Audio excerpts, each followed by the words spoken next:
Good evening, everyone. This is a regular meeting of the Zoning Board of Adjustment for Wednesday, December 17th, 2025. Notice has been given in accordance with the Open Public Meetings Act by posting a copy of the notice on the first floor of the municipal building and sending a copy to the Montclair Times, Star Ledger, and Herald News. This is a public hearing in which any members of the public are welcome to attend. The meeting agenda is available on the Montclair website, as is a link to the township's YouTube channel, where the hearing can be viewed live or after the fact. The hearing is also being televised on Channel 34. And I just have one announcement to the agenda for today. I'll do that after. Yeah, okay, sorry. I'll call the roll. Vice Chair McCullough. Chair McCullough. Present. Vice Chair Simon. Present. Mr. Church. Here. Ms. Harris is not present. Mr. Moore. Present. Mr. Vieira is not present. Ms. Grant. Present. Mr. Griffith. Present. Mr. Cruz. Here. And Mr. Sullivan. Here. Okay, and next we have the adoption of the 2026 Board of Adjustment meeting calendar. So are there any conflicts with the dates that members of the board are aware of? So I'd like to ask a question as we're about to vote on these. The question has arisen as to whether or not we would be open to the possibility of revising our meeting time so that we would begin our meetings at 7 p.m. as opposed to 7:30 p.m. Would that work for members of the So let me just say, I mean, the planning board, that's when they meet at 7 p.m. I will tell you that a number of my boards over the recent years have moved from 7:30 to 7 o'clock. That seems to be a trend, but it's really specific to this body if you think you can get here at 7 o'clock. The idea being you end earlier doesn't mean you're going to go longer. Any thoughts, any opposition to it? Mr. Cruz? Oh, I'm not particularly against it, but I would wonder what some of my colleagues, I have like a 25-minute commute, which is pretty easy. I can't speak for anybody who may be dealing with a late NJ Transit train. Mm-hmm. Well, that could be at any time, I suppose, but Other views? so I'm sorry. I guess the motion would be to adopt the meeting schedule as presented, except that the time would then be 7 p.m. I second. Oh, someone's got to make a motion. Mr. Church, you made the motion? I made the motion. All right. I second. All right, motion is before us. We can do all in favor. No other discussion? Okay, all in favor, say aye. Aye. All opposed? Any abstentions? Okay, so beginning in that January meeting, everything's going to be at 7 o'clock. All right, thank you. So the meeting calendar for 2026 is adopted. Our first meeting in January will be January 21st, 2026 at 7 p.m. And with that, I will announce one change to the agenda for tonight. Application number 2944 for the address at 24 William Street. Applicant Dimitri Charles is being carried to January 21st, 2026 at 7 p.m. without need for further public notice. Thank you. All right, thank you. And we'll now turn to the minutes for the November 5th meeting. I didn't note any changes to the minutes except on page 3, line 69 made a reference to Mr. Waters indicating that they wanted to avoid any driveway repaving. And the board on line 74 asked that if the driveway would be repaved. Mr. Waters confirmed that it would be repaved. It seemed to be a contradiction. Can you clarify that for us, please? Yes, I will change the end of line 69, that sentence to say to have any additional land or area be paved over as driveway, in better words. Okay. I didn't see any other changes or corrections to the minutes. Did anybody else see any? Yes, Mr. Griffith? I'd like to change on line 85 where there's a reference to hardy board and Line 85, that would be on page 3. page 3, correct. So stated that vinyl is not a preferred material. Would like to see hardy board used instead, but I don't want it to be a specific product. I don't think that was the intent or what was said. I think we could change it to be a more environmental friendly material and be consistent with what the discussion was. Thank you. All right, thank you. Any other changes to the minutes? All right, would someone make a motion to approve the minutes with the amendments? Let's make sure it's somebody else. I make a motion to approve the minutes. Is there a second? Second. And I'll just remind people about the eligibility. Chair McCullough, Mr. Moore, Mr. Griffith, and Mr. Cruz can vote and approve on the minutes and the two resolutions for the application for development. So I think there was a motion and a second. All in favor on the minutes? All in favor, say aye. Aye. All opposed? Abstain. Okay, thank you. All right.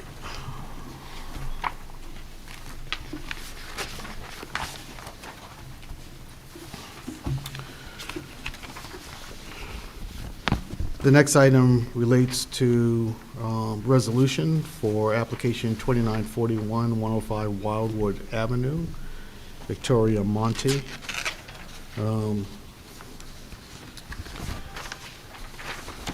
I only noted one, again, it was a question on page 1, paragraph 3 at the bottom, the last sentence, that paved driveway will be widened in the area.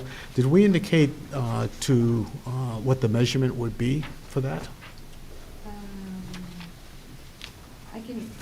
I can go back to the plans and note the measurement of the widening. Okay, I'd like that to be Okay. included in this. Are there any other corrections to the resolution? On page 2, item 6, Item 6, page 2. this is sort of a minor thing, but I think it's more accurate to say, the applicant testified that a 40-inch tree is located east of the garage, and that's consistent with the minutes. I don't like the 40-inch tree because it's not definitive, it's not the diameter, it's not the circumference, it's vague, so I'd rather have the applicant tell me that it's 40 inches than us say it. Okay.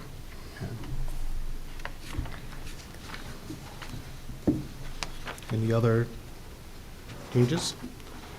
All We right. go to item 7 at the very bottom where we talk about or interfering with the existing tree. I think we want to say interfering significantly with the existing tree because it does move 8 inches closer.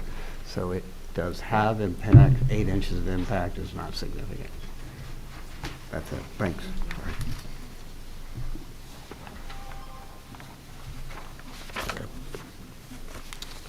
Anything else?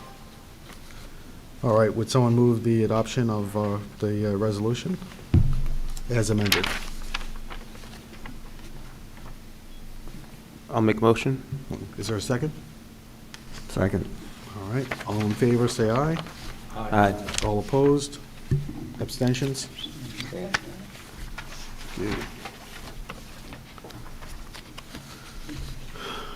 Next is the resolution for application 2947, 14 College Avenue. I don't have any changes to the resolution. Are there any others? Mr. Griffith, yes, please. I think it's important that within this resolution that there's reference to the existing neighborhood predominantly having small garages and predominantly having cars parked in the front because they have no other choice. And it's that existing condition and that characteristics of the neighborhood that significantly influenced me at the very least to thinking that it was okay to let this happen. And we talked about not allowing or setting a precedent without conditions, and this struck me as a critical condition. And I thought it should be inserted into this approval piece. It's in the minutes, which is accurate. It's referred to in the meeting minutes, but it's not in this particular document. What was the condition? It wasn't a condition, it's just, you just want that stated in the resolution, correct? Yeah, Correct. Consent It's not a Add it to condition, the no. findings. Yep. So I'll add small garages and parking in front of the garage in the front yard is a typical condition on College Avenue. Correct. It's in the meeting minutes pretty Okay. accurate. If we could just insert that into the Sounds resolution good. narrative, I think it would be more accurate and helpful for us in the future, potentially. Okay. And do you have a sense as to where you might insert that? Likely after number 4. Okay. All right, okay. All right, and we'll entrust you to apply the proper language for that. Thank you. Any other? All right. One last thing. One last thing, yes, please. Directly above it in item 4 is the existing garage measured 16 feet in depth. I believe it also was measured 9 feet in width, which is equally problematic. And that's again another issue about it is that small. Right. So I think it's worth adding that to that point. Thank you. Thank you. Okay. Anything else? All right, thank you. Would someone make a motion to approve the resolution as amended? I'll make a motion. Is there a second? Thank you. All in favor, say aye. Aye. All opposed? Abstentions? Abstain. Thank you. Next, we have a resolution to retain Neglia Engineering as board engineer. Sorry, we're actually going to table this resolution for today and approve it at our next meeting. The Neglia Engineering has an amendment to their proposal and cost proposal. Okay, so this will be suspended until next meeting. Yeah, until January 21st. Okay.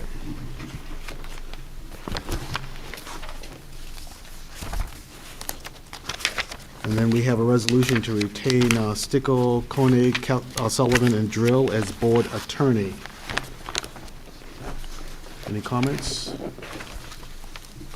Motion to adopt the resolution? Motion to retain the board attorney?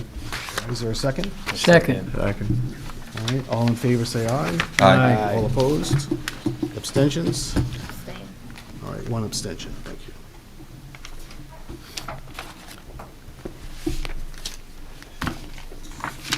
All right.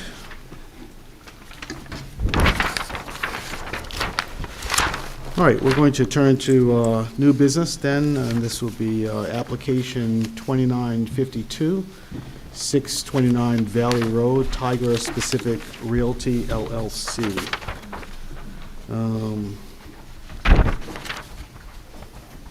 And this property is located in the NC Neighborhood Commercial Zone, designated on the township tax maps as Lot 2, Block 2602. The variance is requested from Montclair Code 34790E, and also from Montclair Code 347-110.15.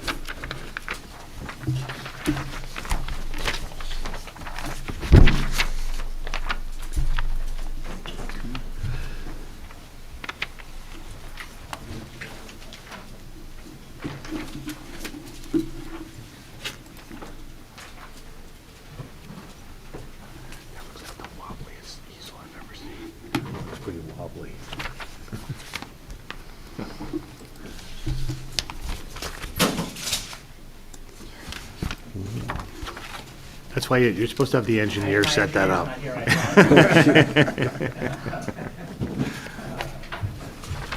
Good evening, members of the board. Yes. Andrew Sullivan, K-O-H-U-T, Wells, Jaworski, Lydon, 12 Route 17 North, Paramus, New Jersey. Here on behalf of Ivy Rehab Physical Therapy. Your microphone's on. 620. Yeah, you're right. How about now? 629 Valley Road, Block 2602, Lot 2. What we're asking to do is occupy a tenant space that formerly was occupied by Athleta for a physical therapy location. As many of you, I'm hopeful many of the board members have heard of Ivy Rehab. They have 720 locations in 15 states, so they're a well-known entity. Right. Can I hold you for 1 second, please? Absolutely, sir. Okay, we have two things we need to do. Oh, First of yes. all, we need to make sure that everything, notice has been properly given and... Yes, notice taxes- has been given and taxes are in order. All right, and Mr. Sullivan, do we need to We're going to swear in witnesses as soon as Mr. Koenig calls Evie. Yes. Okay. He does not himself need his credentials? Attorneys always tell the truth. I told you that. Okay. Yeah, okay. All right, thank you very much. Mr. Kohar, Thank you, Mr. may Chairman. continue. Thank you, Mr. Chairman. So while they do have 720 locations in 15 states, they are going to be having a Montclair resident is going to be the manager or running this location. His name's Tim. We'll introduce you to him in a little bit. So he currently works at their West Caldwell facility, and he'll be coming to Montclair, where he has anywhere between 30 to 40, 45 Montclair residents currently coming to his location in West Caldwell. When we submitted the application, it was determined that this constituted a medical office. As the board knows, offices are not allowed on the first floor in this district, so we needed a use variance to do so. You're going to hear testimony from my client as well as a professional planner, Steve Lydon, who are going to testify that they believe that this type of use, or this type of quote-unquote medical office, was not what they had, the township had in mind when they wanted to restrict offices from on the first floor. In our situation, it's not a static environment. It's not an environment where you're not seeing any activity.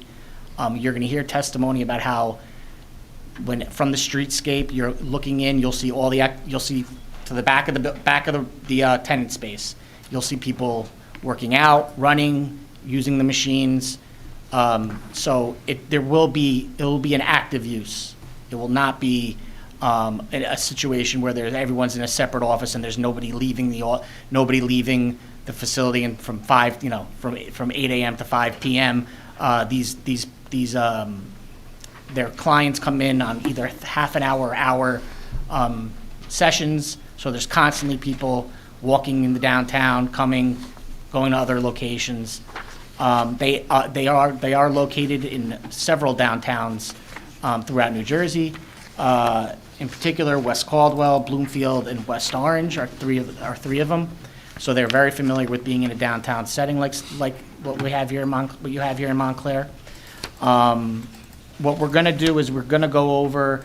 There have been some we met with your HPC a few weeks ago.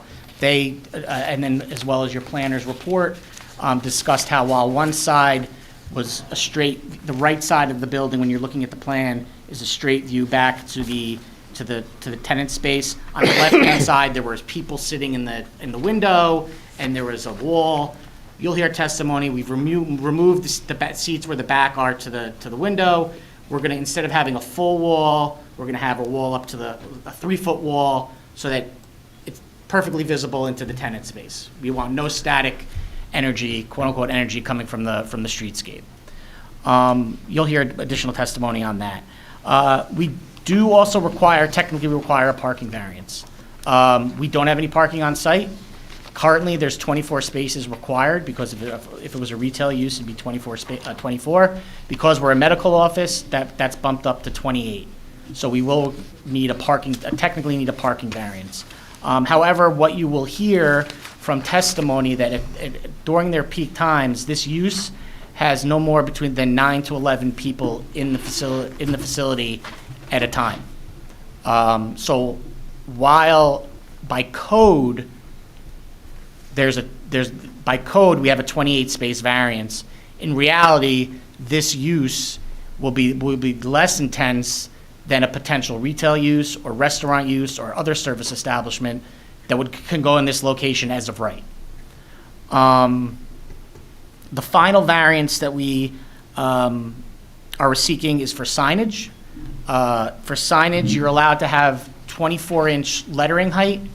What we've done in the sign is we've stacked the sign, so it's Ivy Rehab Physical Therapy, and it was determined that while the letters are all all 24 inches or lower, you go from the top of the sign to the bottom of the sign, and that's where we're a little large. We're about 37 inches when you go from top of the one lettering to the bottom stack of the lettering. With that said, We are permitted to have 45 square feet of signage on this facade based on the facade length. That sign that we require a height variance for is only 23.75 square feet. So as far as being over signage on the property or over, to prevent, these ordinances are typically put in place to prevent over signage. And I think here, while the design is a little different, we're causing a variance. I think what you're going to hear from our witnesses is, given the aesthetics, given the structure, the outdoor structure of the space, and given the overall size of the sign, this is a better zoning alternative than simply having a 24-inch single line sign or stacked sign that equals 24 inches. As I said, we met with the HPC last month. They've provided a report. While we discussed the use, they seem to have liked the use itself. They did have concerns, again, with full candor, they did have some concerns with the size of the signs. However, we still wanted to come before this board and see if the board had the same concerns as well. I have two witnesses. I have Brian Kennedy, who's the regional operational manager for Ivy. He handles Northeast New Jersey. And I have Steve Lydon from Burgess Associates, who's a professional planner. Unless the board has any questions for me, I'd like to call my first witness. All right, are there any questions for Mr. Kohler? So this revised sign plan says 24 inches. Right, so what we've done for the Well, board. why don't we just say, your witnesses are going to address the two exhibits Yes. that you passed down, Yes, right? yes. You'll understand why we presented the exhibits to you when we get to the witnesses.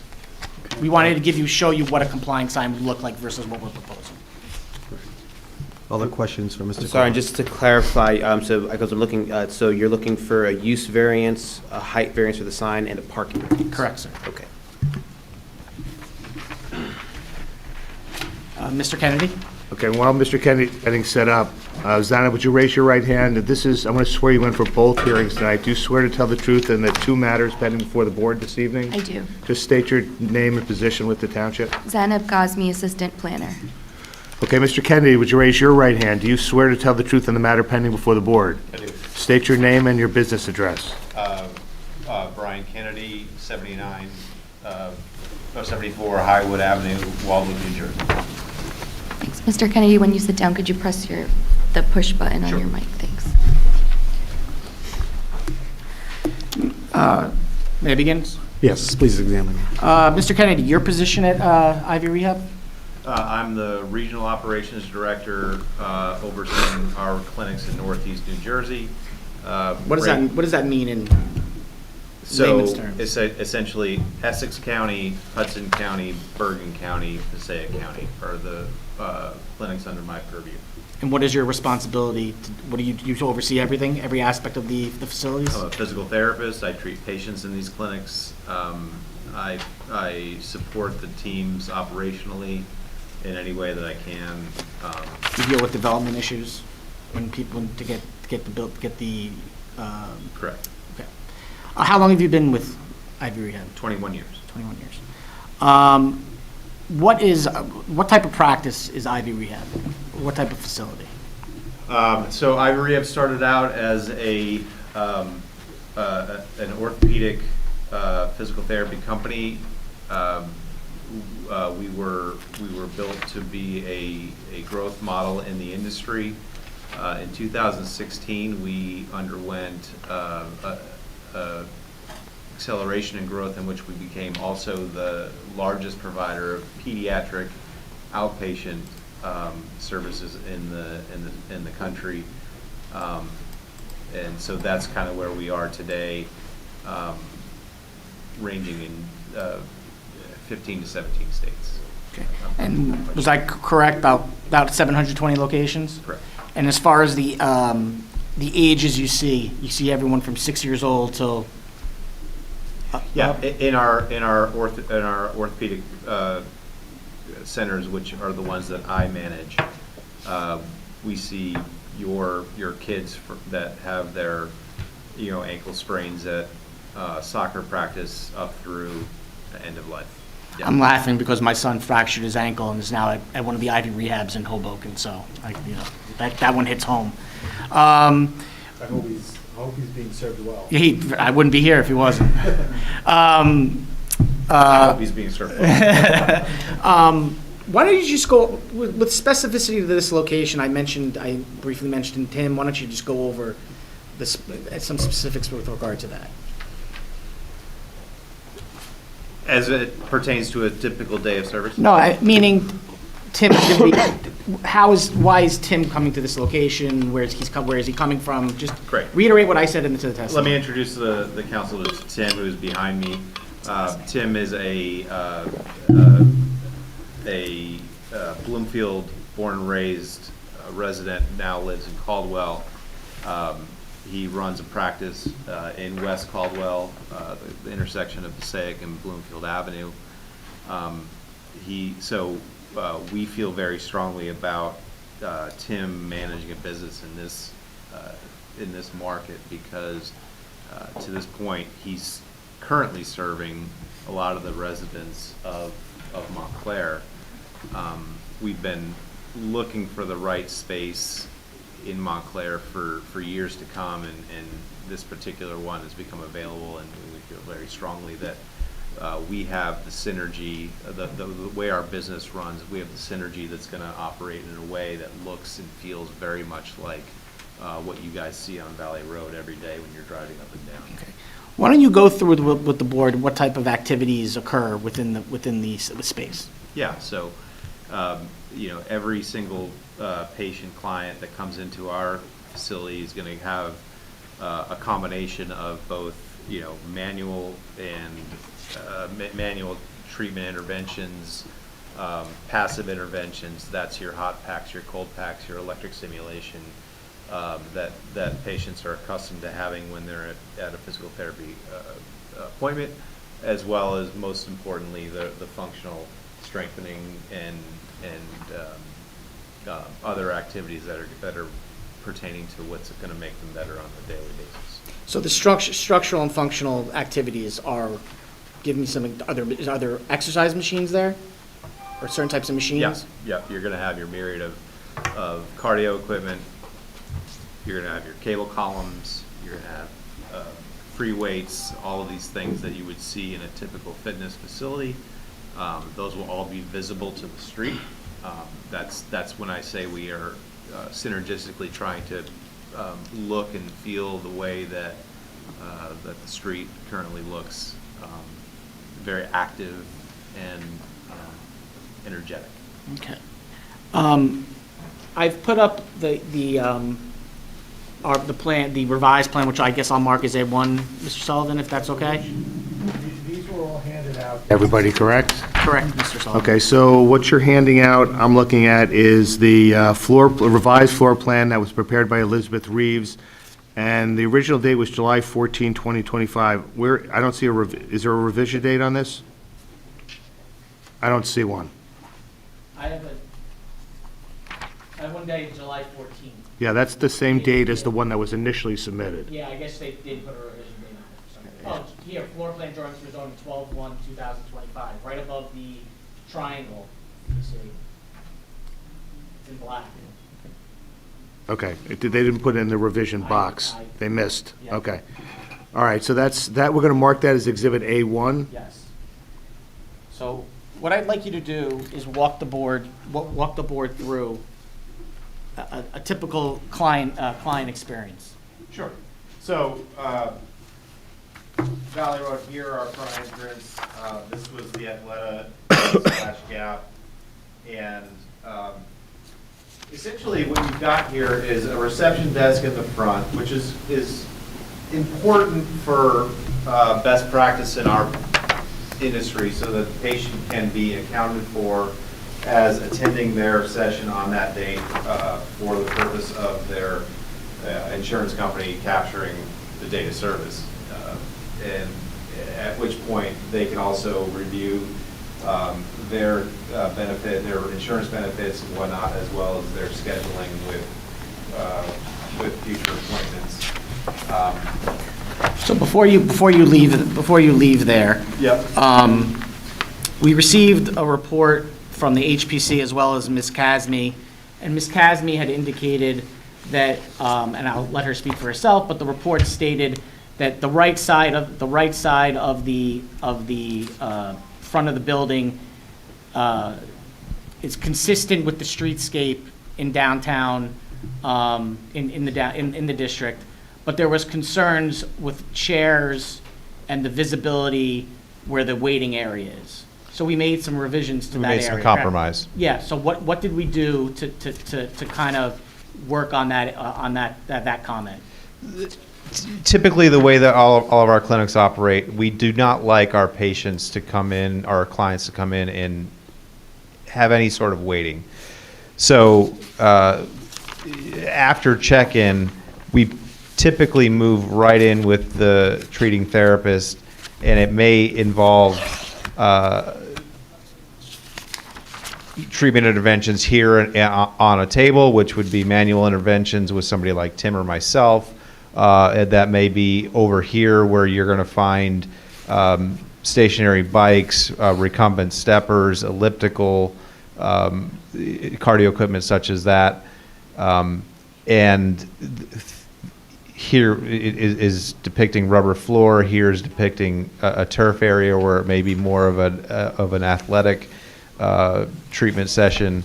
But by and large, everything is going to be revolving around this area where the patient's going to be going through their plan of care on a daily basis. And back to, because it was comments in both reports, on the waiting area, we've removed all the chairs that had their backs to the window, correct? Correct. And we've stipulated that the wall that you see behind the reception desk, that's the dark line right there, that will be a 3-foot wall, correct? About this Belly button high. high, belly About button this high. high. Belly button high. So, and that will enable the entire, You will see the entire, from street view or streetscape, as you indicated before, you'll see the entirety of the business. We obviously have an area for our team to get off the floor, have a meal or a meeting area. For when it's necessary, we have a private treatment room for evaluations or cultural reasons why somebody may need to be in privacy. We do have, pillowcases and towels, and then obviously the bathrooms. so what was interesting to me, you brought up a comment. We're not arguing that this isn't a medical office based on zoning, based on their zoning definitions. We've already set forth. But you were telling me something interesting about how this type of facility is looked at in the healthcare industry. Can you comment on that a little bit? I'm sure folks in the room have been to physical therapy in the past or presently. We are not what you would consider a check-in, go into a private treatment room and wait for your practitioner to come in and treat. We are more or less an open floor plan. It is what you see. We tend to say we pride ourselves like a barber shop where patients are interacting, clients are interacting with their clinicians, with their support staff, and it becomes a community, because what we are is we're a business in which we conform to a certain schedule, and on that schedule, people tend to come at the same times and start to get to know one another, and it's very predictable about when you're going to come, when you're going to go. What are your hours? Your hours of operation are Monday through Thursday, 7 a.m. to 8 p.m.? Typically. And then Friday, 7 a.m. to 6 p.m.? Yep. What would you say your peak time is? Our peak times are, 8 a.m. to 10 a.m. with the folks that like to come in, get their sessions done, and get out. Obviously, then you go through the day where folks are at work, and then Like you 5 have to 7 around? 5 to 7? yeah, and then you get to 5 to 7. Okay. And at peak times, what's your staffing look like on site? We're projected to be 2 to 3 therapists. Okay. And then how many patients are they seeing at a time, at one time? We schedule 2 to 3 an hour. That's what we schedule, and then we have cancellations. We have folks that don't show for their appointments, and we have reschedules. So is very predictable at 2 to 3 an hour if everybody shows. Okay. Let me see. Again, why don't you explain to us how I'm assuming there's all appointments, correct? There's no Correct. walk-ins. Correct. How does scheduling work? How do you work? How does Ivy handle their scheduling? We have a defined template where there are, on the half hour, 2 and 1 and 2 and 1, and then when somebody's shift is ending, we have a full hour block and a full hour block to make sure that our therapists, end up seeing roughly 2 people an hour when it's all said and done. Okay. Do you have any situations where you have 6, 7 people waiting in the reception area waiting? We do not, no. Okay. Is there a need for any ambulatory services? No. Okay. Do you play loud music? We don't. It's got to be conversational because it's the therapist talking to the patients, and it could be talking to the patients across the room. So, conversational level music. I had mentioned this, but you are located in other downtown areas, correct? Sure. As a policy for the company, does Ivy Rehab like being in downtown areas? Do they find it beneficial? Sure, yeah. Okay. And I mentioned West Caldwell, Bloomfield, Belleville, West Orange, is that correct? Those are some. Some of them. What have you found are the synergies with having a Ivy Rehab in a downtown setting with the rest of the downtown uses? Well, you go to therapy, and I'm thinking about here. You go to therapy, and when you're done with therapy, you want a cup of coffee, or you want to go to your dry cleaner, things like that. In Hoboken, that's a typical thing. It's just part of your day. I do think that we mix in very well, being that we're becoming one of the first entry points into the healthcare system for orthopedic and non-surgical care. So, coming in and whether any point in the day, it does lead to, greater use of the community, I think. Because you have a use that may not be prevalent in the downtowns now being introduced, and I think so. that benefits the other. I think so. Okay. And then you mentioned something interesting to me when we were preparing for this hearing. You're not looking, as far as Ivy Rehab, you're not looking to stand out in the crowd in the downtown, correct? You want to be part of the business community there, correct? That's how I see it. Okay. You hope you could benefit them, and they could benefit you. Exactly. All right, I have no further questions, Mr. Chairman.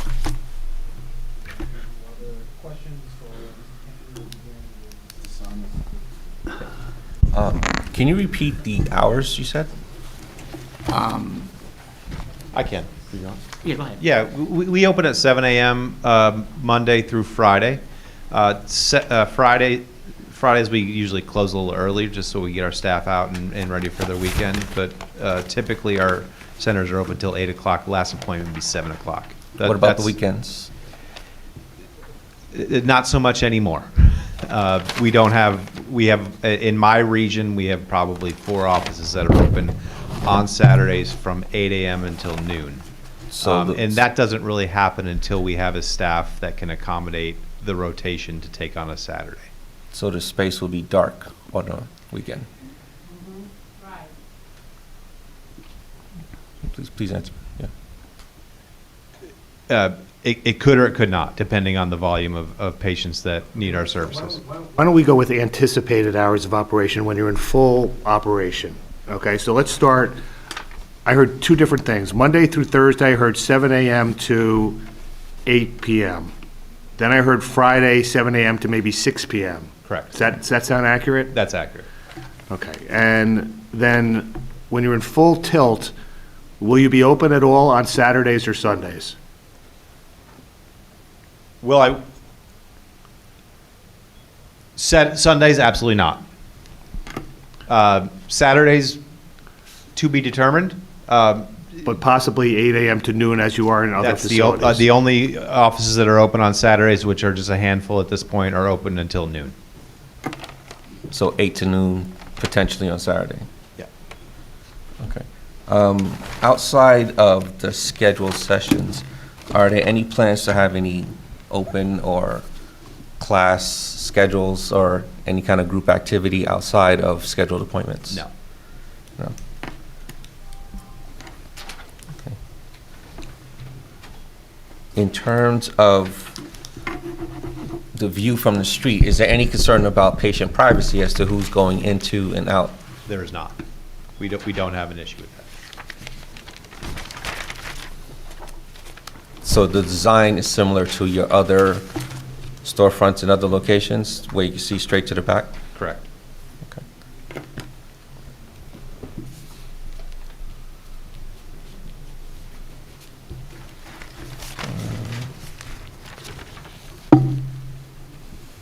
Okay, that's it for me. Thank you.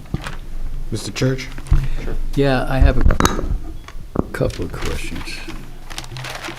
How do your patient clients how do they find out about your services, or how do they get introduced to you?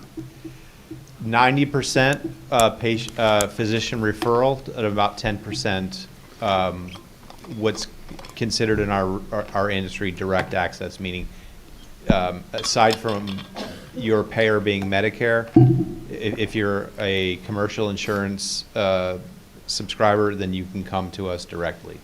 But by average, 90% of our patients come from physician referral. Okay. The other question I have is, you have contact with physicians during your operating hours? Correct. Where you have patients in there? There's physicians When available necessary, to you? yeah. Yeah, when necessary. What are the qualifications of your the people that, the physical therapists? Are they licensed with the state? Yes. All of our clinicians have Doctor of Physical Therapy degrees at this point. I'm one of the old timers who have a Master's of Science in Physical Therapy, but 1 year after my graduation, all of the academic institutions switched to a Doctor of Physical Therapy, but we are all licensed by the state. Okay, so you're overseen by a board? Correct. Yep. Board of Physical That is Therapists? correct. Okay.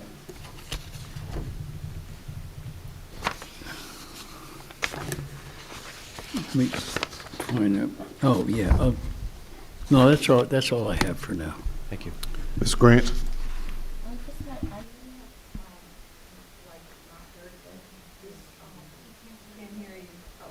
Sorry.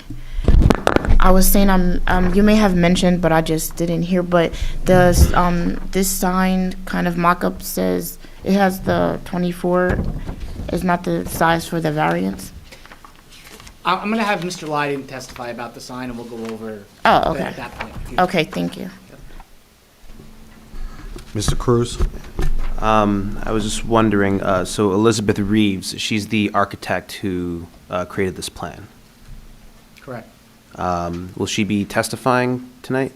I didn't plan to have testify because it was just a basic floor plan. Okay. If the board has questions and we need to come back and have her testify, I can do that. No, I was just wondering because this architectural plan that I have, I don't see her signature. So I was wondering whether or not, I wanted to confirm that signed architectural plans. This plan is signed and sealed.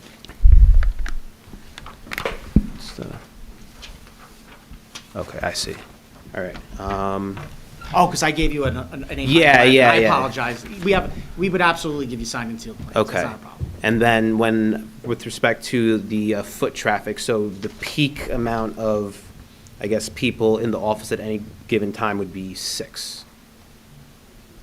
No, it would probably be around 9. 'cause Probably, 9. 3 employees times 3, if they had, each had 3 patients there. Would be 9. Okay. No, just, I'm sorry, I was trying to, because earlier you said it was 2 to 3 staff, and then you'd have like 2 to 3, 2 to 3 per. Yeah. So Okay. what's let me just follow up, what's the maximum number of individuals, including therapists, on site at any one time that you would expect? You said 2 to 3 therapists, let's say 3. How many people would be associated with those 3 therapists at a peak time? 2 to 3. So 3 times 3 is 9, correct? What's the, I don't know why this is difficult. Brian, 3 times, nine people. Total or 9 plus the 3? There's 3 therapists. How many patients are there? Oh my God, my math's off. 12. Okay, that's, yeah. Okay, so do you agree with that, Mr. Kennedy? Sure. That you would Yep. expect 3 therapists plus 9 patients for a total of 12 during a maximum time? Is that right? Best case scenario. And then just with respect to any parking or sign questions I might have, I should defer those to the planner. Please. Okay, then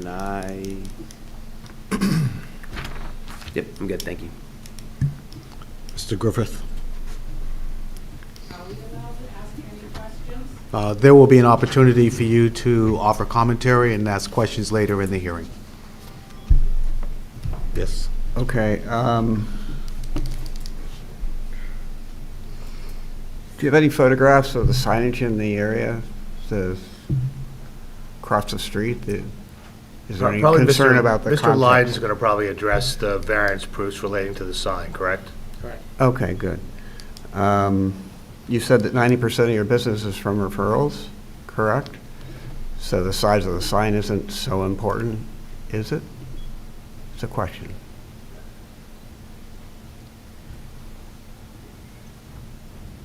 I would answer the question with, we'd like to have the most visibility that we can, for the betterment of our business, within the purview of the municipality. Fair enough. Would you like to see some signage in the Excuse me, Other ma'am. opportunity. Excuse me, ma'am. You're not allowed to speak until there is an opportunity for public comment. Thank you.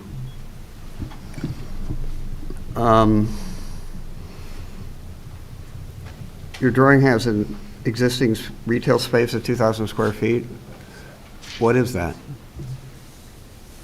What is it in the? The left side. Yeah, is this 2,000 square feet? Is that part of your property, or is that something else? It's a separate space in the building. It's your space, though? No, it's not. No. So the. It's owned by somebody else? The landlord's demising the space. Oh, okay, fine. Yeah, so Right. there will be yeah. It has nothing We're- to do with you? We're taking Correct. the front. Correct. Okay, I'm just trying to make sure I Yep. understand. Good question. The facade and the entry vestibule and the awnings, all of that is existing to remain, correct? Correct. Brian? Correct.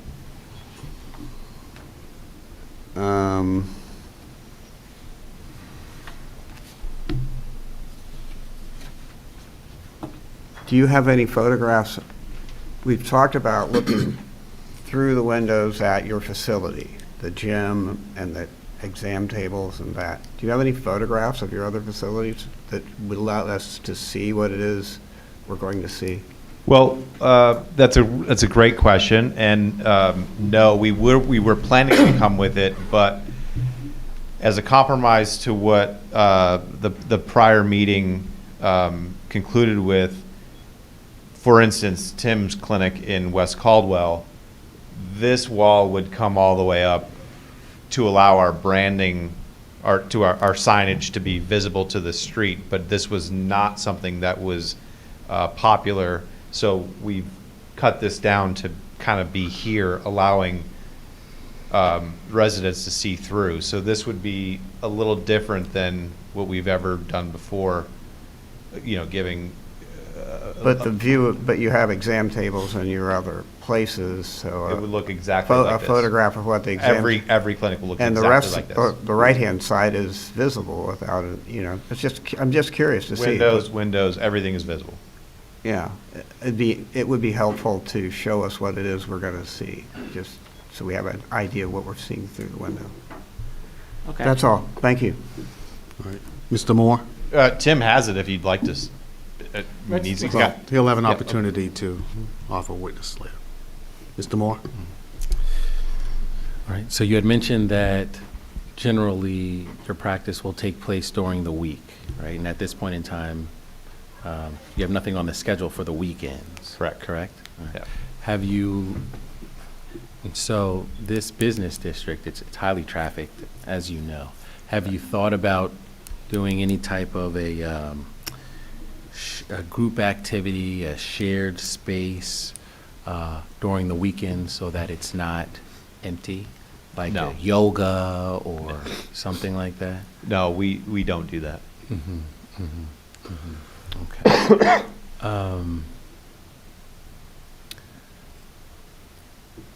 In addition, on the Historic Preservation Commission's recommendation, and you all touched on it somewhat, it says keeping all windows open to preserve street visibility and activity.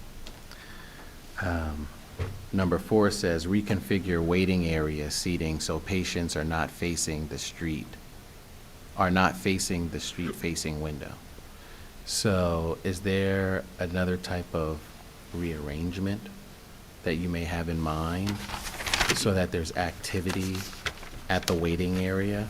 Mr. Moore, they saw the original plan, floor plan you have. Exhibit A? Yeah, no, this is now a response to that comment. There were seats all along here. So what's there now? Because it says waiting. Right, there's no seats. There's 2 seats over here on the side. Mr. Kohut, you'll need to take the microphone if you're going to. There's no, we removed, their concern was the seating, their backs were to the window here. There was like 6 or 7 chairs here. So we got rid of all those chairs and made sure that this wall's 36 inch height approximately, so that none of the people waiting would be blocking the window in essence. Okay, so they're able to somewhat see in to the receptionist and somewhat of the examination tables. Have you thought of any activity over in that area? Maybe like cycling, or just because, you know, it's a highly visible, energetic street. Cycling where? In the, Well, with physical therapy that will all happen right about on here. the left side, Typically. but not over to the right. I'm just thinking. Well, of it could flip. I mean, this is how it would typically go. You know, we would put those tables behind, and then there would be more activity over here. That's how our general layout happens. Okay. Just thinking in response to the Historic Preservation Commissions, it seems as though they may be looking for more viability, like energy towards the front of the window. Maybe. Oh, Just my it's definitely interpretation. in the front of the window. On the left side, though, but not in the waiting area. I'll just add, they just wanted the chairs removed so that you could see into it. Oh, okay, Yeah. simple. Okay. But that was just But it is, their idea. it is important that our patients get checked in for insurance reasons and Of course, whatnot. So of that's why Yeah. we have it set up here. Okay, thank you. All right, thank you, Mr. Kennedy. I have a few questions Sure. for you. And some of them may seem a little redundant to questions that have been asked by other members of the board. I just want to go over the question about staffing. So you indicated that there would be 3 clinicians that would be, on average, serving at any given time. And you mentioned that there would be clients, and so perhaps that would bring the number of people in the facility to approximately 12. That number did not include reception? That number? We have one So you have one patient coordinator. All right, so you have one patient, is that the receptionist? Correct. Okay. And noting that you have an office, you have a therapy room, you have a laundry room, does that indicate that there would be other professionals or semi-professionals in the building as well? We have a formula where per patient visit, we have a physical therapy aide that helps facilitate, and this gets into the weeds a little bit, but it's very specific. 0.25 visits, or 1/4 of a visit, would be an hour of patient coordinator or patient aide. So essentially, if I can simplify that, there's going to be an 8 in the morning and there's going to be an 8 in the evening. So potentially, there could be between 12, let's say 12 and 15 people in the Best case facility. scenario. Okay. How many of the clinical staff, do they normally work a full 8 hours, or are they in there just when they're seeing clients? So is there a sort of We revolving of staff? Yeah, revolving is correct. So out of just fairness of schedule, we usually have therapists that's schedules would be Monday, Wednesday, and Friday, starting at 7 to 3, and then a flip-flop of 12 to 8. So as you probably know, I'm sure, obviously, you've gone to this site at multiple times during the course of the day to have a sense of the activity. And we've had other projects in the same area, obviously.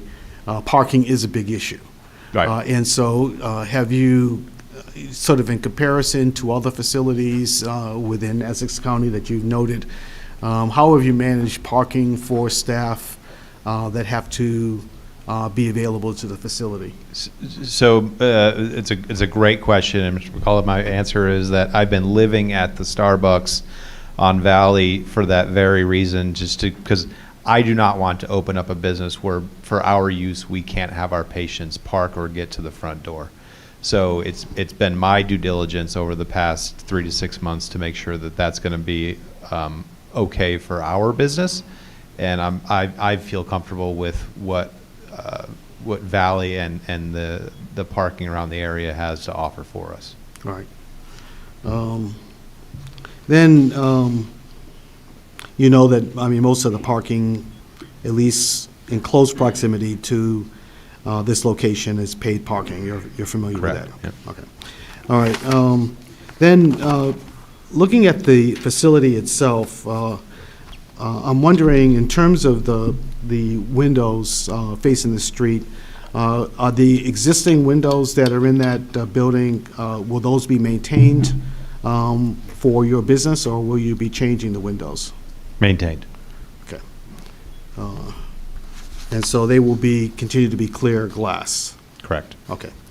And then you mentioned that clients ordinarily, when they come in, they check in and they go immediately to meet with their therapists. Do you have clients that bring children with them as well? Sure. Okay. And so what happens with the children while they're, I mean, if the adult is being serviced, but they have children with them? They go directly to the big balls. To the big balls, and the big Yeah, balls would be located? That's just what they do. But Okay. I say that in jest, but Yeah. yeah, if they were to come, they would obviously wait in a chair or be with mom and dad. And that would be the it- gym area where the Correct. big balls would be, Yeah. is this? It- All right. And then I noticed that when you submitted this A1 as a new layout of the floor plan, there had been several changes. The office break had been moved to the south, I guess to the southeast corner. And the therapy and laundry rooms have been changed. Therefore, that sort of changed the configuration of the amount of space for the gym area and the amount of space for the turf area. Can you just speak to those changes, please? Only to try to make the most of what was asked to be as much of an active and vibrant, streetscape as possible. Okay. So those changes do not in any way negatively impact Not at all. the traditional services that your company provides? Not at all, no. Yeah.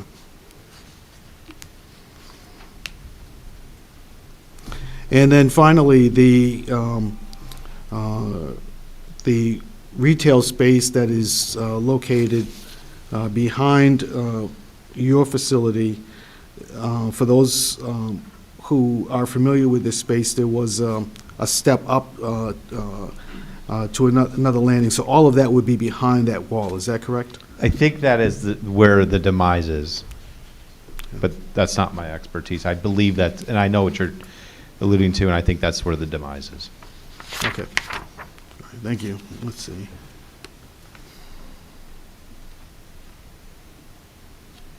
All right, are there any other questions for Mr. Kennedy? Mr. Chairman, I have a question. Okay. Mr. Kohut, let me just draw your attention to that December 10, 2025 HPC report. Let's just go down through them. Number one, that goes to the variance request relating to the lettering size of the sign. Number two, maintain the existing gooseneck lighting and minimize penetrations into the facade. What's the applicant's position with respect to that item? Yeah. Yeah, that's fine. Yeah. Okay, and then three doesn't seem to require any comment. Four and five, I assume it's the applicant's position. They're addressed by virtue of the revised floor plan marked as Exhibit A1. Is that correct? Correct, Mr. Sullivan. Okay, thank you. Other questions? Ms. Cruz? I have one. Yes, Mr. Church.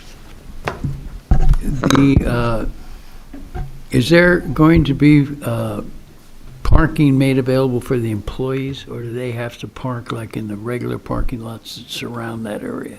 To my understanding, it's the second that you said. They They'll would- just have to come in Correct. and pump nickels and dimes? Yeah. Okay.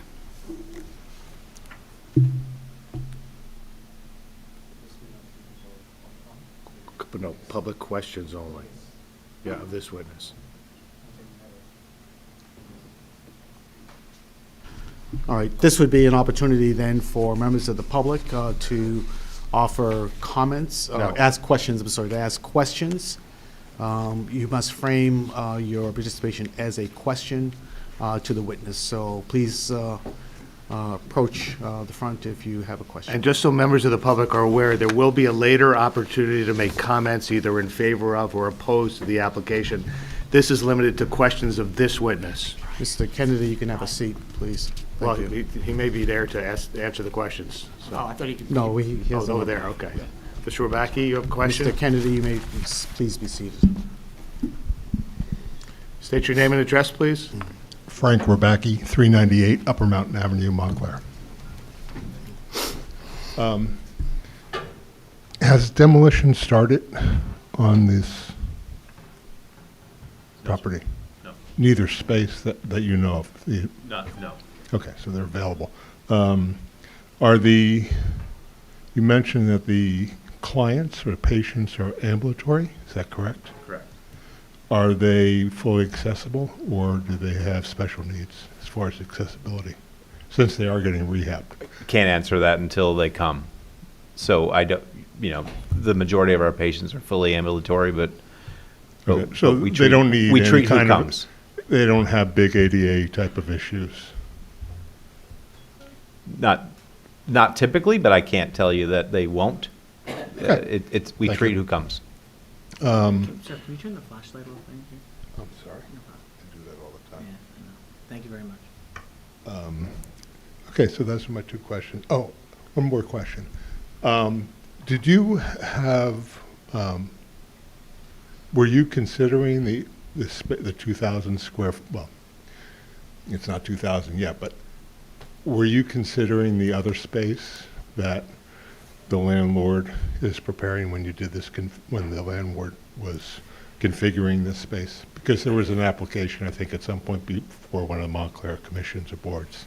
No, within our model of business to be successful, we couldn't accommodate paying for the total amount of space that was available. No, swapping space. Using that area instead of this area. No, we weren't considering that. With that, how important is the Valley Road facade entrance versus the Lorraine Avenue entrance? For our use, I feel like the space that you see is the best value for Valley Road. I think we're going to be synergistically positioned just right for what we're bringing to the neighborhood. Okay, and you have minimum signage, and I don't want to get into the signage applications, but we've had an issue in town about windows signage and Yeah, windows. Mr. Rabaki, we Okay, haven't, sorry. this My witness didn't question- get into the signs. The next witness will. It's about his business. It's not about what actual signs. Does he rely on signage to promote his business You had mentioned before, you testified before that you had a large wall at the entrance, which you had marketing materials you used for marketing your product. Would you kindly frame that as a question, please? Frame that as a Yeah. question, please. Would you have other marketing materials that are visible from the window?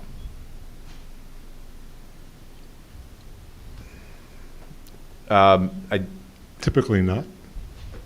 guess no. I mean, I don't know how to answer the question. We Well, if we it's- have, well, if it's we not- have well, branding all throughout the inside of our clinics. Well, Okay. so a lot, and many times municipalities, and Montclair might be one that has regulations with regard to window signs, and at this point, we're not proposing any type of window signage. Let me be clear, I'm not talking about signage on the window. Oh, I thought that's what you were referring to. No, I'm referring to signage in the window. We do have an issue with that. Okay. Okay, thank you. sir. Hello, very quickly. My name is John Frenzer. I live at 219 Lorraine Avenue. We've used the term demise quite a bit about this. Could someone explain to us what the word demise means in this case and what's happening with this very large space in the back here? Mr. Chairman, with all due respect, that's not part of our application. That my client has no control over that space, so they're not going to speculate on what's going on with that space. Right, and that. Was there apologize. another meeting about this That, space? that has not been presented to this zoning board. Perhaps it has been presented to another board, but we're not at liberty to speak to that. Oh, that's very mysterious and disturbing it's- for those of us that live right here. I'm sorry, it's not mystique on our part. It's just simply Okay. that it has not been presented to us, therefore we're not qualified to speak to it. Secondly, there's a lot of testimony here about how well integrated you are into West Caldwell, your location. Is that at 760 Bloomfield Avenue? Is that correct? Answer the question. Mr. Kennedy? Yeah. You have to answer it. Is Yeah. that not a shopping center? It with- is. With like 500 parking spaces right out front? Correct? Those are not the same thing. Those are completely different spaces. People could drive up for their Please- therapy. Please keep it to Okay. questions. You can offer comments later. Well, that's it. That maybe needs to be revisited because I don't believe that that was an accurate portrayal. Thank you. Hi, Diana Marin, 242 Bellevue Avenue. Question for you. In terms of the parking, you claim that you mentioned that the staff and patients are going to have to use either street parking or municipal lots. Is that true? Correct. Okay. There, as far as I'm concerned, no municipal lot is actually accessible from the front. Is that a question? Yeah, it is a question. I'd Okay. like to know how that is going to be rectified in terms of perhaps blocking Valley Road to have patients dropped off, having patients picked up. Is that part of the plan? How are people that are physically challenged going to physical therapy, for example, going to enter the facility from Valley Road? I guess the way I would answer the question is it's up to the patient to decide if this is the best location for them to go to based on their condition. Right, but if they decide that they want to go to this location, how do you envision them getting picked up or dropped off? It's a logistic that patient would have to, manage with the transportation options that they have. Okay, well, in addition to the patients being dropped off and picked up, do you foresee ambulatory vehicles also being necessary We to don't, transport patients? we don't see that, no.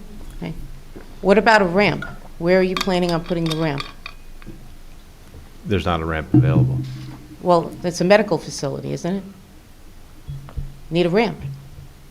Where's the ramp going?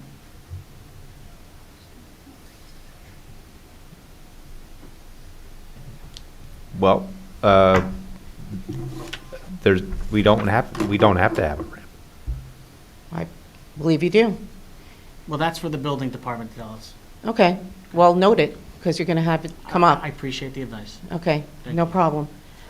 In terms of the hours of operation, there's a full-service restaurant that's going next door. And your peak times, as you mentioned, were evening times. How are you going to reconcile people coming in and out of a full-service restaurant and having your patients be also in and out of your facility? without interfering with traffic on Valley Road? I think I would answer it the same as the last question. It would be the patient's decision as to when they want to come to therapy based on what the traffic looks like at that time. Right, but as a resident, we're trying to also figure out, if you could answer, how that's going to impact the ebb and flow of the traffic on Valley Road. The testimony was that there'll be 12 people, 12 to 15 people in this facility at peak times, and 9 patients coming there an hour. But that's actually not the math, because Yes, there's, it is the math. no, there isn't. If there's a therapist and 3, and then there's a secretary or a coordinator, as you called it, and then there's aides, and then there may be children. But they're all. There's more than children aren't what your driving- math is. Children aren't driving themselves, first of all. Second of all, it's 12 to 15 people. Everyone except 9 of those people are staff that will be there for an extended period of time. So every hour, there will be approximately 9 people coming and leaving that location. And you actually made the point, my next point is, where are these people parking? The same Where are place, these- the same place that if this was a Starbucks, they'd have to find a place to No, park. Starbucks actually has a lot. Pick- And, pick- I've had. Excuse me, just. Pick a retail Yes, use. We no, but just- Starbucks, The line of questioning is being based on where, a use could go in there tomorrow, they have to find parking. not 28 spots. We don't have to, we're not saying we need 28 spots. Well, yes, if you have that many practitioners, you do. No, we don't. The code isn't, that's not what the code is based on. Well, it is based on the fact that you don't have any parking allocated for that Correct. facility. And that used to be a retail spot. All right, So the question is, Thank you. why did you pick that spot if that was supplanting a retail facility? We've gone over that testimony. I would like him to testify, not you. He already did testify. Answer the question, please. You already answered it. No, you didn't. Answer the question. Why that particular spot? There's plenty of spots in downtown Montclair. Why that particular one? We thought it fit best for our business. Okay, well, please rethink it. Thank you. Yes, please.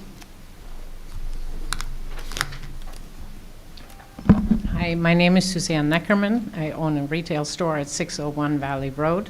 I do live in West Orange. I was wondering that your other facilities have blinds, and they're usually drawn. And you mentioned here you would leave the windows open. Is that an accurate assessment of your ideas?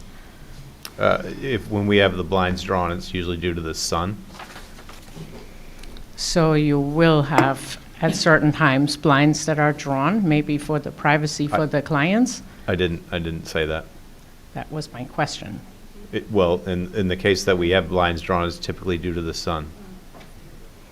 So there are certain times, like I happen to know that the sun comes over the other side's buildings from like 1 to 3 in the afternoon. Would you then have your non-existent blinds drawn? You said the windows are open. Now, No. are there blinds or not? No. Yes, the blinds will be drawn when there's sun, but when there's sun between 1 and 3, they will not be drawn? He said there I won't be think, blinds, I ma'am. think what I understood from Mr. Kennedy is that there will not be blinds. Is that correct? Correct. But all your other buildings do have blinds? Not all of our other buildings have blinds. Okay. And I am also concerned about the parking because I have Okay, a but lot of... just frame it as a question. You can offer commentary later on, but for right now, we have to frame everything as questions to the witness, please. Okay, I'll phrase it as a question. Are you aware that the parking limit is 2 hours per parking spot? And then the cars need to be moved? And they're supposed to be out of that lot and find another place after 2 hours? I am. Which would make it very hard for your employees if there is no plan for parking for your employees? I am. Okay. All right, thank you. Thank you.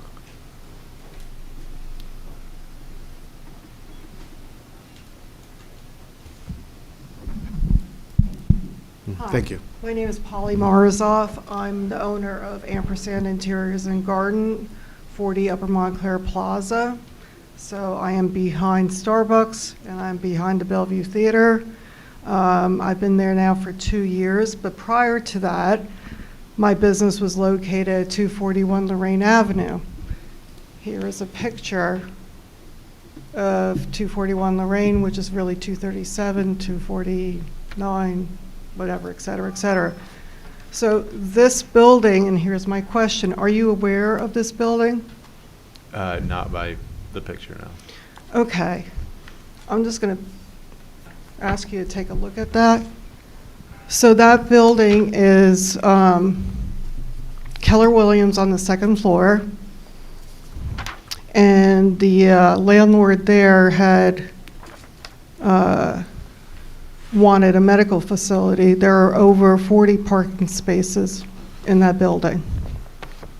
So they... Is there a question, please? The question is, how do you figure you're going to have a medical facility and accommodate parking for your tenants? I mean, for your customers?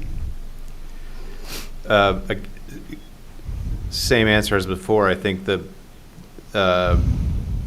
clients that come to this prospective facility would have to make the decision logistically if parking is going to be an issue for them, or if they would prefer to choose a different one. I guess the question is, do you need 40 parking spaces given your use? No. Well, the zoning board heard testimony when Mr. Pavel was building this building, and it was a huge discussion on whether or not this building could be built and how many spots were allotted. So I don't understand, if you're coming into Upper Montclair and you want to be a good neighbor and a good, community member, not understanding that parking is at a premium, we all need it, and that you're basically taking away a huge amount of parking spaces for retail. So I don't understand. The question is, how do you feel like you're a good member of the community? Ms. Marzoff, I think you need to let the planner testify. I mean, this use is not a permitted use. This medical office use is a permitted use if it's not on the ground floor. It's proposed on the ground floor here. That's why they're here for a D1 use variance. So perhaps we wait to hear what Mr. Lydon says, their planner, and then maybe you can ask him some questions and kind of probe that at that time. Okay, I'll come back to it. Do you want this back, Mike? No, you can keep it. Thank you. Take a look at it. Thank you. Thank you. Hello. I'm Holly Felber. I own Barber Eclectic, located at 594 Valley Road. We're a traditional retail store. You can always see in our windows. At the beginning of the presentation, it was stated that based upon, well, I guess I shouldn't even ask, this is parking. Permitted use. We have lost many traditional retail stores and a lot of foot traffic because of that. In your experience, do your patients patronize other businesses that are located near your existing locations? I could only speculate, but I couldn't give you any, definitive answer to the question. Okay. As to the number of people at any one time, you specified that your peak times are 8 to 10 a.m. and 5 to 7, yet your shifts of employees overlap from 12 to 3. So how many people do you anticipate being there from 12 to 3 when you have double shifts? Fewer patients and overlapping staff. That's usually when we do our administrative time. Okay. I was not able to see your picture Okay. because there was nothing up on the screen. I understand you changed the waiting area. So have you eliminated all of the chairs in the waiting area? We have minimized them based on what was asked of us to do. Okay. And how many times do you have an elderly patient who comes with a caregiver, and the caregiver would have to sit in the waiting room? That does happen, sure. Okay. And how many locations do you have within 5 miles of 07043, which is the zip code? Without an exact radius, we have West Caldwell, Belleville, Bloomfield, and probably Clifton would fall into that. Okay. And since you have those 4 other locations within 5 miles, what is the importance of putting a location in Montclair? We believe that residents of Montclair want to see the best-in-class physical therapy. And have you ever met anybody who doesn't live in Montclair who tells you they avoid Montclair because of the lack of parking? No. Well, no, not to me. Okay, then you're very lucky, because I've heard that for 20 years, that people summarily dismiss Montclair. They don't come to any of our Thank you. restaurants, any of our stores, Thank any you. of our services. Okay. So, Is there another question that you'd like to ask, please?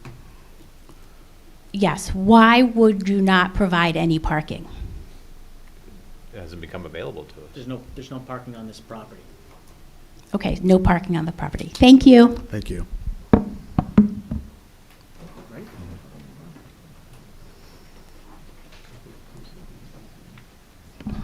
Hi, I'm Colleen Kelly Whitcomb. I manage the business at 219 Bellevue Avenue. I'm also a resident of Upper Montclair. Do you ever have car service drop-off for clients coming to physical therapy at any of your locations? At some, we do, yeah. And where would you suggest them to drop off if you're right in front of Valley Road and there's no sort of way to do that without disrupting traffic? We haven't proposed that for this clinic. We do that in Hoboken and Jersey City. And those are the only locations you allow for car service drop-off, pickup for your clients that are receiving physical therapy? Those are the ones that I oversee, yeah. That you oversee? Correct. That he provides the car service he's talking about. Okay. And do any of your clients in any of the other locations arrive via a car service that you have not provided that have to be dropped off because they perhaps can't drive themselves? I would assume so, yeah. You would assume so. Where would you recommend the best place for them to be dropped off for your facility? The same place someone who's being dropped off at the Starbucks. You don't drop off, pull up to the curb and drop them off. Starbucks is not there. It's 2 blocks away. I'm using Starbucks as a example. Right, but And in the Williams-Sonoma across the between street. between You're not- Lorraine and Bellevue, There's laws of traffic and there's violating the laws of traffic. Right. So you can't hold this business accountable and different than any other use that's there. But you can't drop them off. Excuse me for a moment, please. I really would like to ask the public to refrain from commenting. You will have an opportunity to comment later on in this hearing, but at this point in time, we're just asking questions of the witnesses. So I did. Yes, you're fine. I'm just phrase it as a speaking. question. Yes. Okay. And it is a really important question. Yeah, please. It is an important question because that intersection, the portion of the Valley Road between Lorraine and Bellevue does get congested. We have several schools in the area, kids crossing. Just keep It could be an issue. framed as a question. It could be an issue. And I feel like I'm not clear on how many drop-offs, pickups it could be on, in front of your property, but I think it would be an issue. Thank you. Thank you. All right, Mr. Colhut, would you like to call your next witness, please?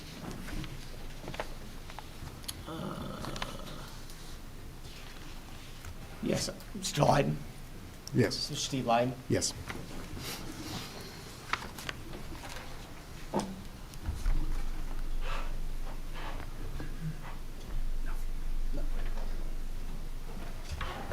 Mr. Lydon, good evening. Would you raise your right hand? Do you swear to tell the truth on the matter pending before the board? I do. State your name and address, please. Sure, name is Steve Lydon, that's spelled Lydon, and our address is 25 Westwood Avenue, Westwood, New Jersey. Okay, Mr. Lydon, for the board's edification, your professional background? Yes, Rutgers University graduate, many, many years ago. I have been a licensed planner in the state since 1987, possibly 1988. I have worked both at the regional level and at the municipal level. I was a planning director for a Morris County community for about 10 or 11 years. And for the last 25 years, I've been working at Burgess Associates. I am a licensed planner. I also hold a certification by the American Institute of Certified Planners, and my license is in good standing. I work with municipalities. I work with private clients, like tonight. And Have you had any experience with downtown plans, being the municipal planner for downtown plans? yes, and before I get there, I'd like to say our offices in Westwood are in downtown Westwood Avenue. The main drag is Westwood Avenue from Broadway to Kindermack. We're right there. We're right next to the 4-story Bank of America building, if anyone knows Westwood. Starting in the aftermath of... Well, hold on, are you through qualifying, Mr. Lydon? Yeah, just qualifying. Mr. Lydon, your license as a professional planner is in good standing, is that correct? Yes, it is. Is the board accepting Mr. Lydon as an expert in the field of planning? Yes, we will, thank you. Proceed. Thank you. I have testified here, but it's been a while, to tell you the truth. One of the things we've noticed in our office, especially since, I'll call it the end of COVID, optimistically, is, that generated a lot of changes to the way we all operate our lives. A lot of us started working from home until my wife kicked me out of the office at home and told me to go back to the office. I was spending too much time in the refrigerator and mowing the lawn, apparently. We've also changed how we shop. You may have noticed an Amazon truck or two on your road in the last day or two. Brick and mortar shops are hurting badly because people aren't leaving their homes for work, and they shop on their phone. So we have done, we work in about, we're municipal planners for about 30 municipalities. Some of them are sort of bed and breakfast, or bedroom communities, like Carrington Park. Others are more akin to Montclair. And I would say those are Westwood, Summit, Oakland has a downtown. You may have missed it, but Oakland does have a downtown. And we have been asked to revamp the zoning ordinances a great deal in some of our more downtown-oriented communities, because they were noticing that there were no cars on the road and there were no customers on the sidewalks, and they saw their retail base shrinking. And besides the loss of rateables and sense of identity, there were also issues with employment. There were also issues with just having a center. So we have been asked many times in the last few years to rewrite ordinances. And one of the things we've done is, and we were guilty of this earlier, we had a similar situation to a lot of, into one of the clauses in your commercial neighborhood zone, is that you allow offices, but they're limited to the second floor. Those kind of ordinances and limitations are being removed from ordinances for a couple of reasons. One, we're all getting older. A lot of our downtowns are older. We haven't really built a new downtown in a while, except maybe Jersey City. So they're smaller buildings. There were residential uses above stores. A lot of them do not have elevators. In fact, most of them do not have elevators. So that becomes a problem for having a medical office upstairs, possibly, a podiatrist, or a doctor who specializes in older folks. So because of our aging population, because of the availability of space downtown that could not be leased, we've changed a lot of the ordinances to allow for offices downtown. Now, sometimes not throughout the entire downtown, maybe some areas, but it is something that we have been changing. And one of the things that offices do is they do, in often like a doctor's office or a medical office or a professional office, they kind of sap the vitality. In our office, for instance, a lot of us are working from home, but the ones who do come in the morning and leave in the afternoon. We don't really create a lot of vitality downtown. And that's why I think your ordinance had that limitation. But when the mortar and bricks are empty And by the way, I did a fairly extensive walk of Upper Montclair today. There are several vacancies, and some of them, I can't tell you when they became vacant. Some of them look like they've been vacant for a while. So you're not immune to it, at least Upper Montclair is not immune to it. So that's one trend. The other thing I want to point out is I'm going to get into the basis for why this board can grant a use variance later on. But I want to suggest to you this is a soft use variance. And to prove my point, although proof is probably not the good, to demonstrate my point, if you look at the drawing, you have a hard time finding a medical office. Now, a medical office is only allowed in this zone on the upstairs floor. And I want to briefly give you the definition from the Montclair ordinance as to what a medical office is. The office of medical practitioners, including but not limited to medical doctors, dentists, veterinarians, chiropractors, podiatrists, psychologists, and licensed therapists. So yes, we have licensed therapists, so we meet that back part. But it's the office of a medical practitioner. We don't have an office of a medical practitioner here. What I'd suggest to you, and we are going to do the D1, so don't get me wrong, you're not going to kick us out until send us to the planning board. But if you look at what's permitted in this zone, it's personal service establishments. That's permitted use C. I would suggest to this board, that term better captures what it is that we're doing. There are no doctors who work at this facility. They might consult by phone or by Teams or Zoom or some other electronic device, but there are none that work here.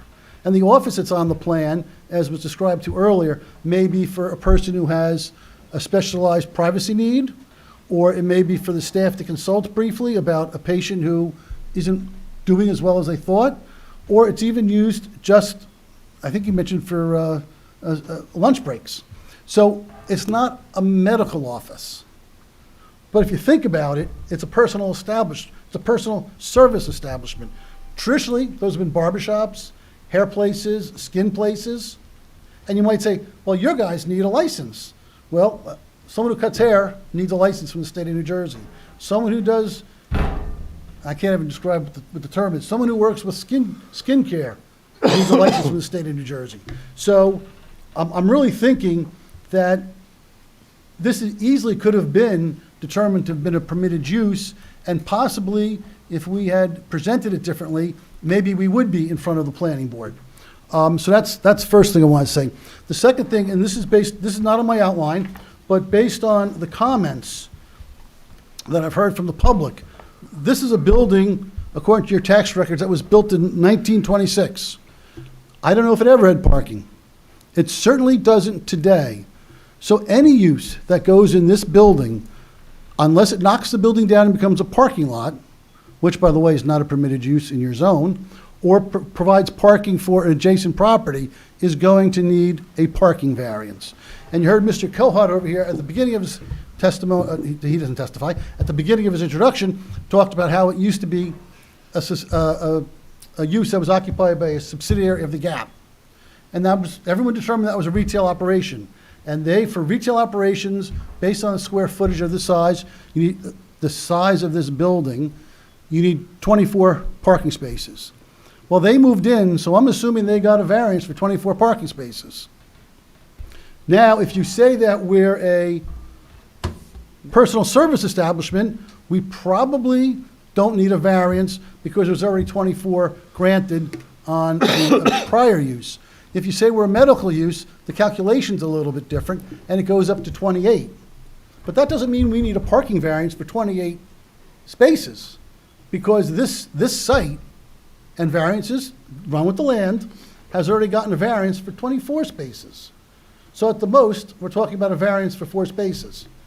But there's been a lot of commentary about where a user of this building is going to park.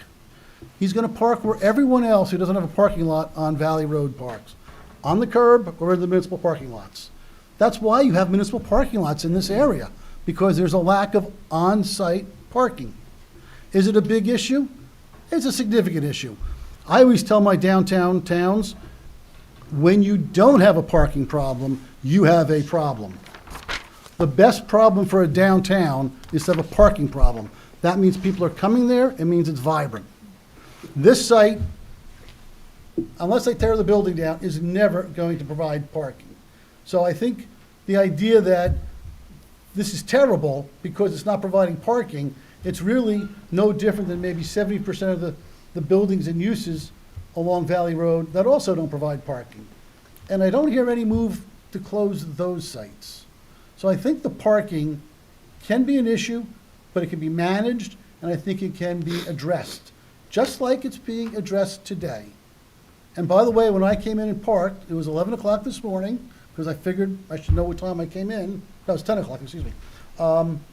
I parked on Valley Road right in front of the site. Now, I know the site's not developed right now, but there was plenty of parking on Valley Road, and I drove around before I actually stopped. I drove on the side streets, I drove through the municipal parking lot. Parking was not really, for this time in the day, today, at about 10 o'clock, it wasn't that big an issue. So let me get on to my outline. I don't think anyone's identified it by block and lot, but the subject site is block 2602, lot 2. I was a zoning officer for many years, so I need to put that on the record. The lot size is 5,627 square feet, which seems to be conforming for the zone. You do have a requirement in the neighborhood commercial zone for a minimum lot size of 8,000 square, it's 8 or 6,000 square feet, but that's for new buildings. Building built in 1926, I think it gets passed. That's also true with the lot width. We have about 40 feet of lot width, and that just happens to be the requirement for new buildings in the zone. We're also over on impervious coverage, but all of these issues were addressed when the GAPS subsidiary was before the board. And as variances run with the land, we really, we're just noting them, we're not really seeking them right now. So I told you earlier today, I did a walking tour of the Upper Montclair area. I also did a driving tour. There's a pretty substantial variety of land uses, including many permitted uses, as well as some non-permitted uses. And I don't know how they got there. They may have gotten there by being grandfathered. They may have gotten there by being granted a variance. But I would suggest to you that the energy and vitality of the Upper Montclair district is supported by all the uses that are there, whether they are a permitted use or not. The variety of uses, I believe, is a good thing, and is also consistent with the Montclair master plan, which I'll get to in a little bit further in my testimony. So right now, one of the most important and difficult objects besides affordable housing that planners are dealt with is how to maintain vitality in shopping centers, office parks, and downtown. And I think your master plan gives some pretty good guidance. It talks about variety, and it talks about changing some of the standards you have. And in fact, understanding the master plan, understanding that things need to change, says that on page 4 of your master plan, maintaining the status quo policy will only make Montclair less competitive, ultimately leading to an erosion of the qualities that residents and visitors appreciate. Now, I've been doing this longer than Andrew has. I got my license back in '87 or so. That's the first time I have seen that kind of language in a master plan. Master plans, planning boards are boards of the mayor. They're always upbeat, they're always optimistic, they're always, the sun doesn't stop shining. Here it says, maintaining the status quo policy will only make Montclair less competitive. Now, I haven't been here a long time. I don't think too many people in front of me or behind me will want to see Montclair be less competitive. So, what the master plan is saying is things need to change. So you need a variety of uses. You've got them in the Upper Montclair area. And sometimes we need uses that we don't particularly desire because they can contribute to making a place viable and successful. And you see that where, in a lot of places. So change is good. There's also a significant number of storefront vacancies in the Upper Montclair area. Now, I didn't particularly count them, but I did notice some of them look like they've been there a while. And maybe that's what the master plan was referencing when they talked about we need to change the status quo. And in general, my takeaway was the proposed uses along Valley Road and Belleville Road and Lorraine seem to complement the existing mix of uses. The proposed use would seem to complement the existing mix of uses while not detracting from any of these existing uses. There are no other, and this is important for you, Mr. Sullivan, I think, there are no physical therapy facilities in the area. So I would tell you, excuse me, I'm testifying. Thank you very much. There are no other physical therapies in the area, and I think when we get to the special reasons, there is a need for this type of physical therapy use. So basis for approval. The property is unique both to its size, configuration, and its existing development pattern. A 5,600 square foot building, no parking. One of the significant factors is that the applicant's proposing no exterior construction, just seeking to occupy a relatively small vacant storefront. We could put almost anything in there, and it really wouldn't upset the status quo too much of Upper Montclair. But we're proposing something that will be a benefit. I believe this site is particularly well suited for the proposed use. There are several observations that are worth noting. No expansion of the building is necessary. Building fronts on an important commercial roadway. And although the site does not provide parking, there is curbside parking directly in front of the building, and there's also parking in the back of the building, municipal parking. You also have Montclair Plaza on the other side of Valley Road. And then the type of use is also important. You heard Mr. Kennedy testify about how everything is scheduled. Some uses, and food stores, coffee shops come to mind, have rushes where they can overwhelm the public infrastructure, they can overwhelm the staff, they can overwhelm parking if they have it. And there's no way to really control that because everyone wants their coffee and bagel at 8:30. Gotcha. So it's going to be busy, it's going to be crazy for an hour or so. Everyone wants to come to dinner at 6 o'clock. It's going to be busy and crazy. This is a controlled business where everything is done by appointment. Even the 10% of the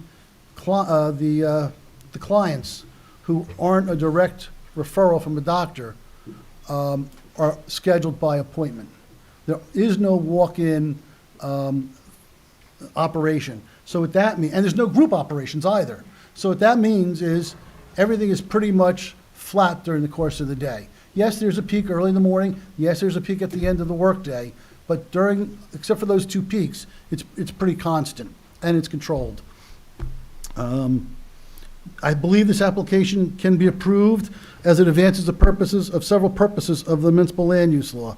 And I guess I put purposes in there twice. Sorry, Mr. Sullivan. The purposes it promotes, it guide the appropriate use of all lands so as to promote the public health, safety, and general welfare. This is not a medical use in my mind, but it's one who works with doctors, and it does improve people's health, safety, and welfare. I'd also point out that in the master plan, it didn't suggest tearing down buildings that are up but have no parking. So yes, we have a parking variance, but allowing this building to be occupied will carry out, it will help promote the public health, safety, and welfare. Another goal of your master plan is of the municipal land use law is to promote sufficient space in appropriate locations for a variety of uses. We do have people with injuries. They may not be physically able to get to a second floor. Most of the buildings in Upper Montclair do not have elevators if they have a second floor. So this is an appropriate way to allow those people, injured people, to get serviced. To promote the conservation of historic sites and districts and to prevent urban sprawl and degradation of the environment through improper use of land. We're not building a parking lot which leads to more runoff and leads to lesser quality runoff. We are in an historic site, but we're not doing anything to the building contrary to what the Historic Preservation Commission has suggested, and in fact, we're taking their suggestions to heart. So I think we promote that purpose of the municipal land use law. And then to encourage the more efficient use of land. Right now, you have an asset which is not producing anything.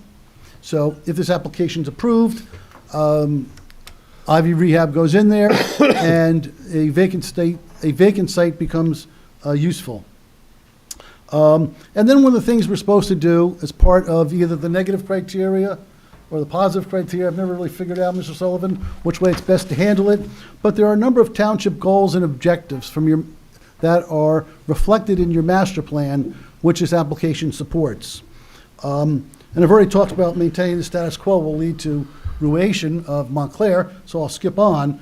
But under heading 1.4, Township Goals, this is an important one. Montclair seeks to ensure a variety of land uses that pursue a balance of commercial land uses. I'm sorry, I lost my line. Seeks to ensure a variety of land uses that pursue a balanced mix of activities and vibrancy. That's the goal. I think we can all recognize a balance of commercial land uses is important for numerous reasons. A business district of nothing but Dunkin' Donuts would fail, obviously. They have no interest, no variety, and you only need to go to one. You don't need to go to 30. So there is a mix of uses on Valley Road. This would be adding to it. Your master plan says that's a good thing. It seeks to generate and nurture dynamics that support economic viability. This goal is related to the first one. With regard to commercial districts, economic vitality and viability is critical, and right now this site is dark and is not contributing. Another goal is to encourage private development, which is what we're proposing, that maintains the scale and character inherent in the diverse and historic neighborhoods of the township. And we're certainly maintaining the scale because there's no proposal to expand the building, there's no proposal to provide additional parking, which, by the way, in most towns would get you run out of town, but that's okay. The subject site is located in the Upper Montclair train station neighborhood. Under transit-oriented neighborhoods, there's a comment, these neighborhoods should be developed with a full mix of uses in the area to support the needs of both residents and visitors. And we would be achieving that goal as well.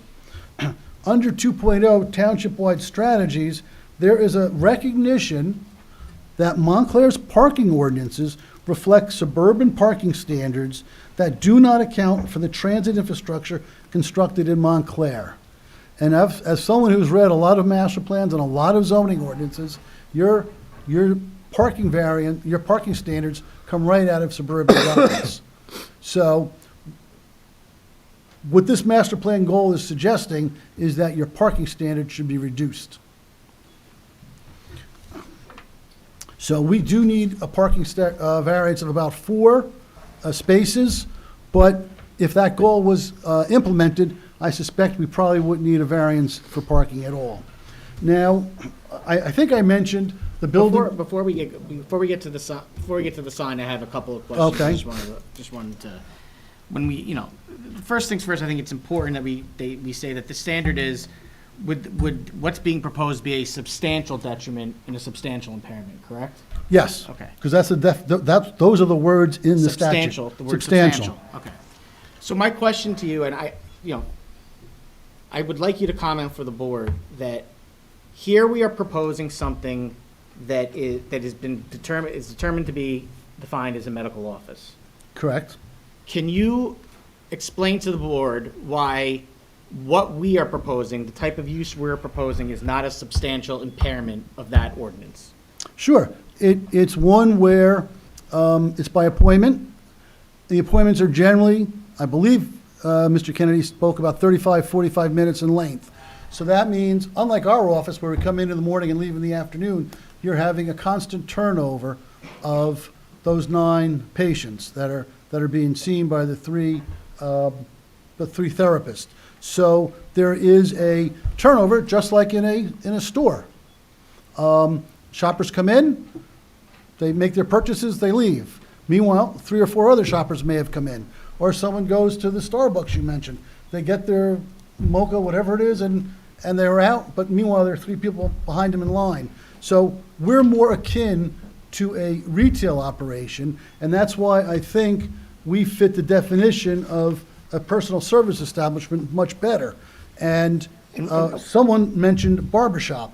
You come in, you get your barber shop, you leave. Meanwhile, someone else is getting cut. It's not an all-day thing. There is a constant turnover. But what about also the fact that, and correct me if I'm wrong, one of the reasons to have this prohibition on the first floor is you wanted to also prevent static or no activity from the space itself. Correct. Is that what will be occurring here? No, because people will have appointments that last 45 minutes, half an hour. They come in, they get their treatment, their therapy, and then they leave. But what somebody about else the will come in. the window visibility, seeing the activity going on? We'll say window shopping. You walk by, you could see the activity that's going on in the building. Correct. Right, like you can typically see with a retail operation. Okay. Yes. The other thing I wanted to talk about was this issue about parking. Yes. Okay. 28 spaces are required based on the code. Well, let's just take that. If it was a medical office. 28 spaces would be required. Yes. But you don't stop the analysis there, correct? You don't stop. Parking standards they don't take every possible situation into consideration when they come up with a parking standard, correct? No, you create wide groupings of uses and you stick them in there. For instance, retail is often one standard, and yet retailers are very much different. So it's a broad category, if you will. Someone long ago decided that doctors' offices generated a lot of parking, and they typically have a high standard. And what we're saying here is, at peak times, not all throughout the day, at the peak times, there will be 12 to 15 parking spaces utilized somewhere in the vicinity of the district, correct? Well, if everyone drove. Everyone drove. If everyone drove, and I'm not sure that's an assumption. But let's say everyone drove. Okay, then there would be about 12 to 15 at most. Could a retail, would it be, I don't want to say likely, is it possible that a retail use could go into this space as of right, not need board approval, and have a larger impact on the parking availability to this town? Yes, absolutely. Restaurants are probably the worst consumer of parking. And restaurants, worse than that, they come in at typical morning periods, if it's that kind of a restaurant, or evening periods, or throughout the day. And restaurants are tremendous consumers of parking, and a restaurant is a permitted use in this zone. So and just so I want to be clear, because this was brought up a lot by some members of the public in their questioning, the purpose of this board is to analyze what the specifics of the use are, and whether that 28 parking space requirement is even necessary. Correct. And if it's not, that's why you grant variances. Correct. And then as a result of the variance is granted, you are bound by the testimony you gave regarding the intensity of the use. Am I correct? Well, businesses are allowed to grow, but if you put limitations on it, let's say on the number of therapists, I think that would be a valid limitation, yes. Okay. But you can't tell McDonald's they can't sell more. I meant more when you're, for a use variance Yeah, anyway. you could limit the number of therapists at this office, yes. So I'd like to ask if you could move more quickly to summation so that we can, I don't want to shorten your opportunity to make a clear case for why the zoning board should approve this application, but I do want to make sure that we have ample opportunity for the board to be able to pose its questions, for the public to be able to also pose their questions and make statements, and we have other applications as well today. Yeah, I just want to be careful about cutting Mr. Lydon off. I know there's still an exhibit that hasn't been addressed yet, and I know Mr. Lydon hasn't gotten to the sign variance yet, so we need to do that also. Okay, so Mr. Lydon, I apologize, Mr. Chairman. The sign, why don't we discuss the signs now, the proposed sign? Okay, well, I see it as one sign. It's really a wayfinding sign. And I say that because you're allowed to have somewhere in the vicinity of 38 square feet on this building. 45, excuse me, 45. The applicant's only proposing 23 and a half square feet. So the size of the sign isn't an issue. What really becomes an issue is the design. And if you look at the road safe exhibit, which was submitted, or it's not an exhibit, it was submitted in your package. It's done by Road Safe Branch 1007. It's dated September 10th, 2025. Well, hold on. The exhibit that was handed out tonight that we're going to mark as Exhibit A2 is prepared by Road Safe, and it's got a date of December 17, 2025. All right, I'm not so worried about the numbers on the drawing for right now, Mr. Sullivan. What I'm really would like people to look at is the building. And there's a photo of the building, and upon that, they have superimposed the sign that they would like. But the building itself is very interesting.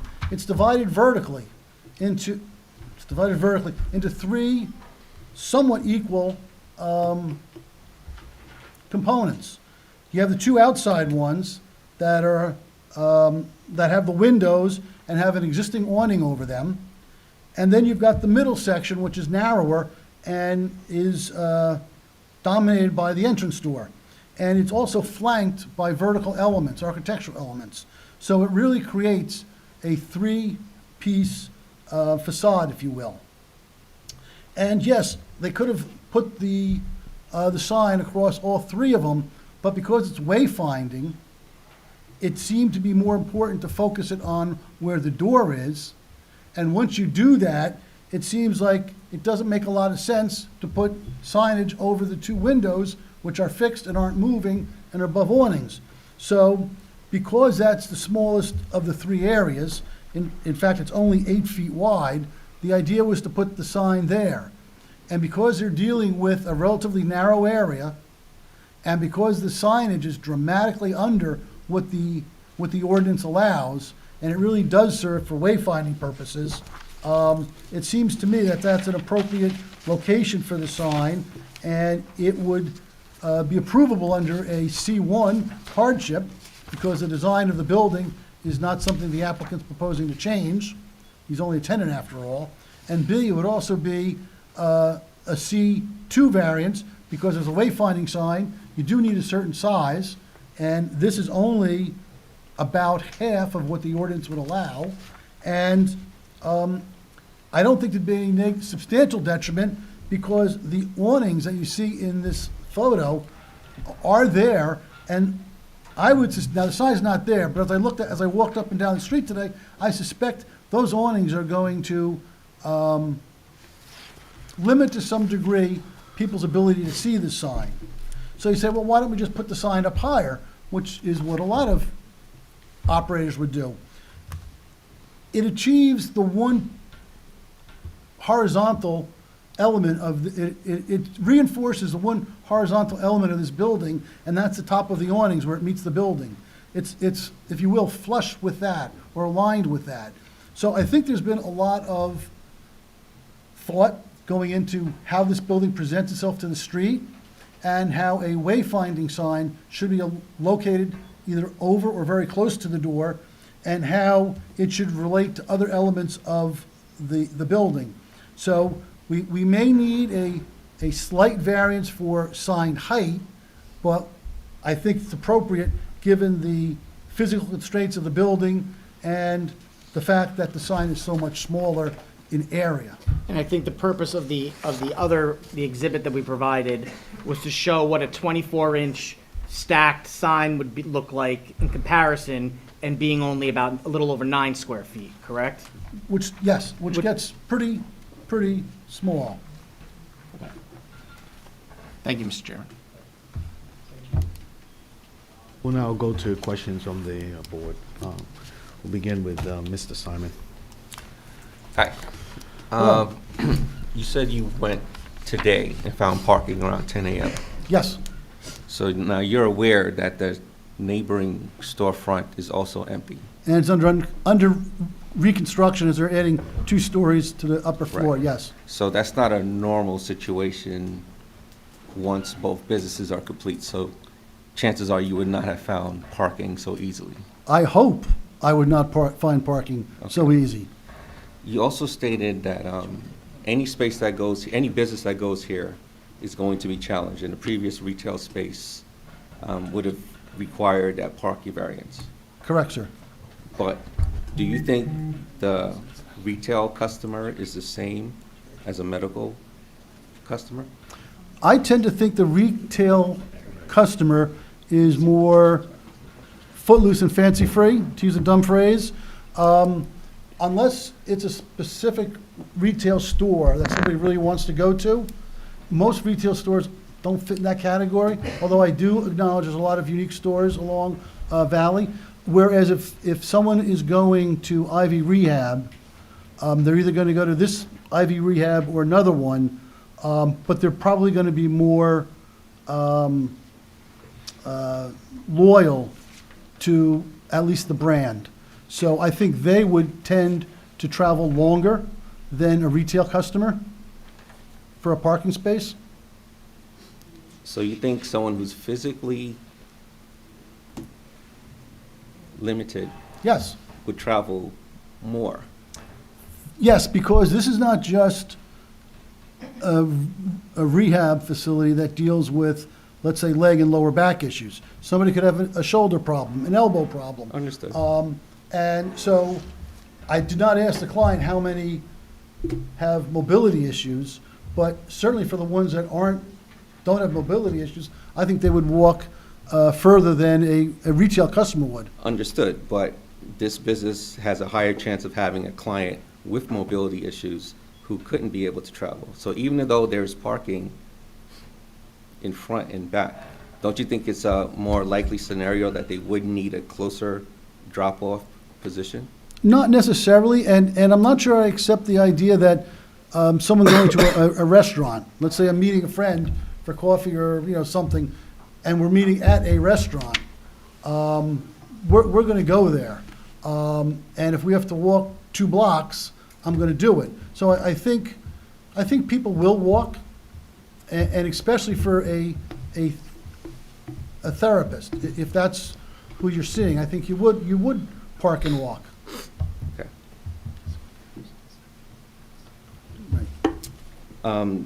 Did you visit the location on the weekend? No, I did not. So based on your statement, how would the fact that the proposed hours or lack of hours on the weekend will add to the energy and vitality of this area? Well, a lot of places are closed on Sunday, so I think we can focus on Saturday. Not on that block. And as far as Saturday goes, once they're up and operating, they would reassess that, and they would hope to have Saturday morning hours. But all the businesses on that block are open on weekends to some part. Planned, scheduled. Yeah, it's there. Not the bank, sir. On Sunday? The bank is open on Saturday. On Sunday? On Saturday. Well, yeah, but that's what I'm saying. Okay, I said the weekend. So, Well, no, I said- but the proposed hours have no weekend hours.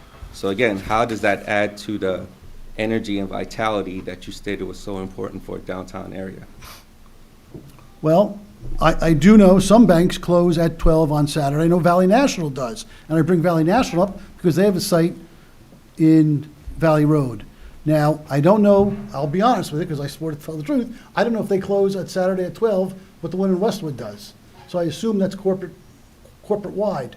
The fact that they're closed on Saturday would relieve some of the parking issues. So I think there are different ways of looking at the same issue. I asked specifically Yes. about your statement about vitality and energy.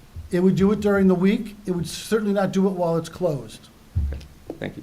But I would just point out that I'm sure there are restaurants that are not open in the morning, and I'm sure there are that only have evening hours, they don't do dinner or lunch and dinner, so they're closed in the morning, so they're not contributing to the vitality at those hours. Businesses are closed at certain times, so hopefully they're successful and they're open on Saturdays, but not every use is open from 7 a.m. to 11 I'm not p.m. asking for a 24-hour operation. I'm just going based on the planned hours and in relation to the other uses on that block. So to ask for, well, that's the end of my questions. Thank you. Mr. Church? Yeah, although the HPC has stated in their comments that this type of business is a is allowed in a ground floor establishment. My feeling is, as I'm listening to the comments and so forth, is that this building isn't appropriate for that. I don't think that there's enough access for people with physical problems. Although physical therapy offices don't always handle the very, very disabled. But they do handle people, elderly people, and people that have walking problems. So I just don't, although I would agree that this is a usage that's allowed on a ground floor, I don't believe that this building, this office front, this storefront is appropriate for that because of the location. The Mr. activity. Church, let me just make, let's just make the record clear. I mean, the HPC in their December 10 Yes. memo said that the physical therapy use on the ground floor is acceptable and does not negatively impact the historic district. The use that they're proposing is not permitted by our zoning ordinance, and that's Right. why they're here. So they need a D1 use variance. Okay. If this use was on a second floor, they would be fine. But because they're locating it on the ground floor, that's why they need the D1 use variance. Okay. Then with respect to the parking variance, the previous use was retail, which has a parking requirement of 24 spaces. If a different retailer came in, they would not need a parking requirement. The reason they need a parking variance is the parking demand calculated by the ordinance goes from 24 to 28. So that's why they need a parking variance, even though there's 0 existing on the site and retail has existed previously on the site. Okay. Mr. Church, I just want to make clear, when you say that there's no access, what do you mean by access? So I could just take some notes. Well, it's not easy access is what I mean. Are you speaking about parking or walking into the building? No, the parking, Park, okay, thank you. Are you talking about proximity of parking? yes. Okay, thank you. That's all I got. Ms. Grant? No questions. Mr. Cruz? Yes, good evening. I guess I'll start with the sign and then work my way backwards. So when did you say you did your drive again? This morning. This morning, okay. It was more than a drive. I got out and walked the neighborhood. Okay, so then you like Valley Road, Lorraine, Bellevue, Park Street, Cooper, Union, Down by the train Summit, station, yes. by the train, Upper Mountain? I'm not sure I got all those roads in. So basically did you go past the Starbucks or before the Starbucks? Past the Starbucks. Okay. Down to the post office. Post office, the A&P? The Acme? I'm sorry, the Acme. Yes. Lost, Yes. got me. Gotcha. Yes, All right, so you pretty much like walked up and down Valley Road, maybe not like the side streets. Like I did some of them, like I walked through the parking lot behind this building. Okay. Came out on the side street and walked down. I walked up Lorraine Street, beyond the last, there's a couple of converted dwellings. Okay. That are apparently office uses, so I walked up to them to see how they integrated into the neighborhood. So you got a good look at the neighborhood. I think so. Okay. Now, so then at least for the sign then though, did you notice any buildings that had observably similar type signs in terms of size or shape relative to the building? Yeah, no, and I thought that was a good thing, because you don't want all the signs to look alike, because you can't read them. Shopping centers have tried that.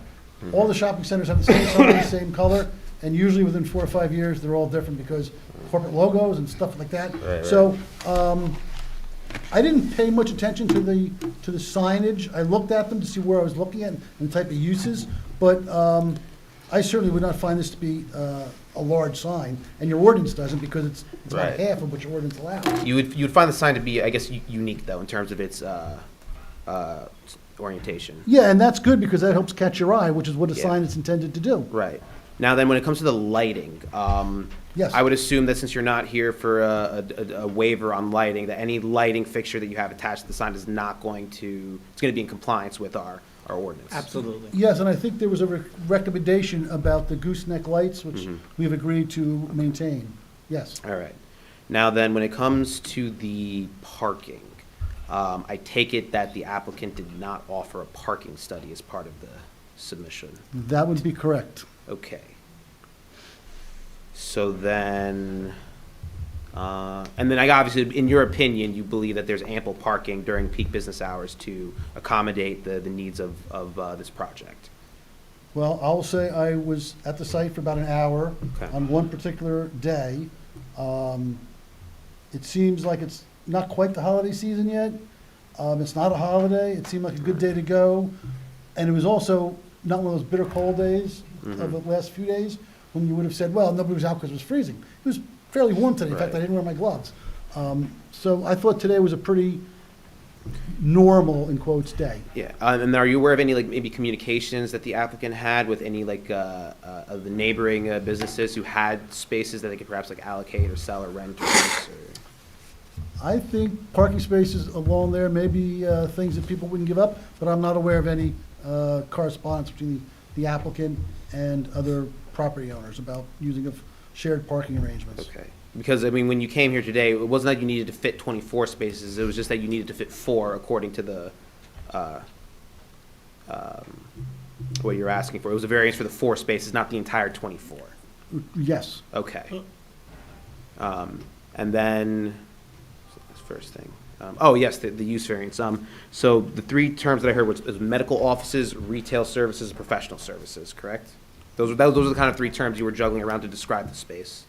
Mostly personal service, yes. Personal service, okay. Which is not defined in your ordinance, by the way. Correct, yes, okay. No further questions, thank you. Okay, thank you. Yes, Ms. Grant? So the gooseneck lighting, the recommendation was to keep it, and the light, the sign you're proposing is illuminated. So would you use the actual gooseneck lighting? I don't think you need it. We're showing it on our drawing. I'm not, I don't know the answer to that question. But Yeah, it's a good because question. I think the recommendation was to use it for the aesthetic. Because I did notice some of the other stores, you know, they have it and they use it, and at night it's a. I can tell you that part didn't come up, that like specific, like, don't use it, don't backlight the sign and use the gooseneck lighting. It just said keep the gooseneck lighting, but we could look into that for you if you want. Yeah, so I think it doesn't like spell that out, but I think the point is that for the character of the, that shopping area for it to probably use it. I mean, it doesn't say it specifically, but that was my question. I can imagine if that's a concern the board had, we'd be more than happy to use a gooseneck lighting. All right. Mr. Griffith? Yes.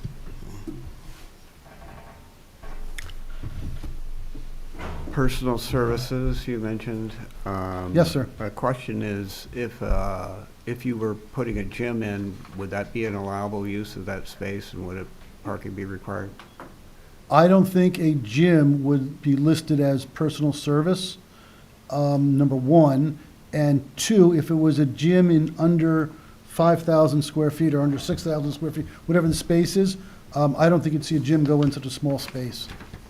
I do know there's a Would it be, there's a the yoga point, the studio. question is aimed at the code. Would it be allowable by the code to be in that space? I do not believe so. And And I know we show a gym there, but that's an accessory use, and it's not really a gym. It's a place for therapy to occur. I understand, but when I look in the window, I see people on exercise machines, right? So it is similar to a gym visually, Well, it's, I okay. believe. Next question, you said the gap required 24 spaces, you assume they got a variance. Do we know the answer to that question? Or how's that go? I can look into it, but I don't think that they got a variance. I believe that it was an existing retail site that was then Grandfathered? grandfathered with their Okay. existing nonconformities. Fair enough, thank you. Sanders Hardware, the building next door to you that's getting renovated right now, I believe that parking spaces were required of that, on that project. I believe they were assigned to the housing upstairs, so let's be clear that parking can be required. And some people evidently can produce parking. It's not an impossible thing. Mr. Griffith, I don't understand what you mean by saying parking can be required when there's no available parking on site. The gentleman can buy a space or own property and have parking and make it available to be used, or anybody could. it was done. It's not unheard of, it's not impossible. We watched it, we did it, it was required, it's in the record. Yeah, let me just clarify that in the case of the restaurant that is under construction next door, because they also had a similar kind of situation in which customers would be coming. And so there was a question about availability of parking. And the owner of the facility agreed to secure parking in the area that would be specific to the needs of that restaurant, as well as the residential area that is being constructed on top of it. So that's Understood. the context in which the question is, or the comment is being posed. Next, master plan. As you interpreted the statement from the master plan, you seem to imply that it encourages a group like this to make changes to the master plan. Whereas I was listening and I was thinking that it was making the case for the changes in the master plan. That the master plan is making changes and these are good, and that's why it's saying why they're making the changes. I suggest there's more than one way to interpret that statement, the master plan. Do you think? Well, master plan is generally written for the public and to change ordinances. And the public doesn't change ordinances, and neither does the planning board. So I think it was written for a broader ordinance than just the master plan writers. That generally a master plan outlines the changes intended. Right, and it's saying that change is necessary for Montclair. And within the master plan, there was change, right? Well, master plan can make recommendations, but change has to be in the community to be effectuated. The second step, yes.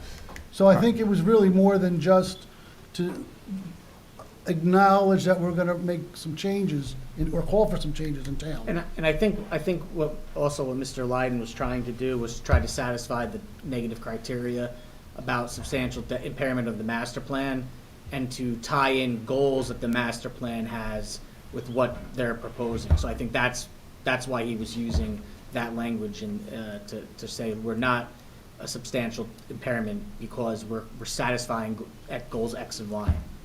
Understood. Thank you. Last question I have is, did you consider other locations for your facility more similar to like Pilgrim Plaza, where there's a large parking lot directly adjacent to the stores? There are closed stores there. It's not far away from where we are. Probably cheaper rent too. But I didn't have anything to do with with site that part? selection. Understood. I could find that answer out for you, Yes. Mr. Graham. I could find that answer out for you. Okay, I'm curious because it strikes me this facility would be better served in that type of arrangement. And obviously you have similar facilities open in that kind of arrangement. So I think it's interesting to understand the degree to which you looked. That's it, thank you. Thank you. Mr. Moore? Behind this site, there's parking. Have you looked into possibly owning purchasing a couple of spaces, or looking to see if there's some type of parking that could go with this property and/or that 2,000 square foot property? I did for not. the I employees? was more interested in its location to the space and whether or not it was totally subscribed. And based on my one drive-through today, it didn't seem like it was subscribed. But it is in pretty close proximity to the site. Okay, all right. But obviously my client wouldn't buy the spaces, maybe rent them because they don't own the building. Okay. So they Or wouldn't buy. designate somehow, be able to Understood. acquire I so that understand they the question. could We allot could them. look into that. Okay, all right. I have no other questions. Thank you, Mr. Moore. All right, thank you. Mr. Lydon, just a couple of questions for you. So you mentioned that you had, in addition to driving around the area, that you also walked along the sidewalk, and so you had an opportunity to sort of examine the streetscape. Yes, I The did. variety of businesses that are on that street, the signages, the forms of signages, lighting, et cetera. the amount of public activity in the area. So Yes, I did. This particular building is tucked between a small retail store to the north and what is under construction as a restaurant to the south. Can you speak to how you feel this particular proposal fits within the scheme of those two business establishments? I think it fits in well. Restaurants are funny because they do have those very peak hour type operations. Restaurants also tend to come and go frequently. I've not done a study, like, a photographic study to see if the restaurants there were there 5 years ago. I suspect some of them probably did not survive COVID. It's an unfortunate fact of COVID. But I think the use would be appropriate, and it would provide some of that vitality and different uses that the master plan is seeking. So the restaurant that is under construction was previously a hardware store. So the restaurant that is under construction is not considered to be a facility that will be serving breakfast, lunch, and dinner. It is primarily designed to be a fairly high-end evening or dinner type of establishment. Perhaps they will have late lunch into the evening. They also were looking at having, because of that, just as you've described in terms of this particular facility, people coming by appointment. Similarly, they would anticipate that their clients would be coming, or their customers would be coming by reservation. Okay. And so there was considerable conversation with them by the zoning board about traffic and parking. So this proposal raises a lot of the same kinds of questions. However, as we've heard from some of the questions that were posed to Mr. Kennedy, members of the public have particularly raised the concern about people who will be coming, who will perhaps be challenged in terms of their mobility, and therefore may require, maybe not because of being ambulated, but simply the practical reality of however they're being transported to this facility, that they may need to be dropped off or picked up right there in front of the building, or certainly very close to it. And the issue that I think that is somewhat behind the question, and so I want you to speak to this, is not so much whether or not there is available parking, but it is about congestion. Because if a vehicle stops in the street in order to alight someone or to pick up someone, that it can create additional congestion in that neighborhood. Can you speak to that in terms of, from your experience as a planner, and what perhaps you may have observed when you visited the site? Yeah, I'll say something that's maybe not going to be very popular, but what you just described is on the upswing, because we're now having all the delivery firms providing delivery services, especially food, to people. And just like we've all seen the UPS guy never use a loading zone, I think UPS drivers have retired and never been in a loading zone. They park curb front. The door dashers, the hub grub people aren't going to go park, even if it's 3 spaces in front of them. They're going to stop the car, maybe throw on the flashers, and pick up what they need to pick up from the restaurant and come back into the car. Now, generally, those are young guys. They can move pretty well, but that type of activity is occurring all throughout the state and probably elsewhere. And so the congestion issues you're talking about are more frequent. And so as a planner, do you find that kind of situation problematic, or how do you sort of look at that? As a driver, I find as a planner, I just as a want to- driver, I find it problematic, and personally, I don't do that. As a planner, I think in our downtown areas, a certain level of congestion is to be desired and to be expected. and it's getting worse. In Westwood, I mentioned Westwood before, to try to avoid that issue, we created curbside grab-and-go spaces that would allow people to park, leave their vehicle for like 10 minutes while they can go pick up something or make a delivery. Because like Upper Montclair, we have apartments above some of the stores. That's an approach that the municipality is taking to try to deal with the congestion problem. I don't think stores or residents can do much about it other than lay on the horn, quite frankly, because it's economics, and people are going to do what they need to do, or they think they need to do, to provide that delivery service.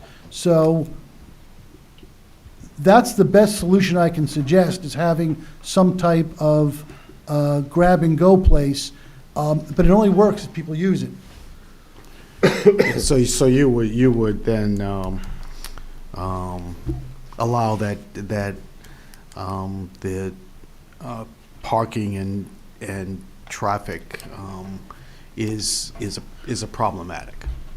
I mean, it's getting worse, as you've indicated. It's not something that Ivy itself has created, but it's a situation that is a reality, given that area. Yeah, and something that we, the rest of us, need to live with. Right. I'm not suggesting that Ivy would have that kind of a situation, because you did also hear that Mr. Kennedy said, well, if we had a client who needed that kind of service, we might direct them to one of our other operations that are their nearby location. And I think you mentioned about 5 of them.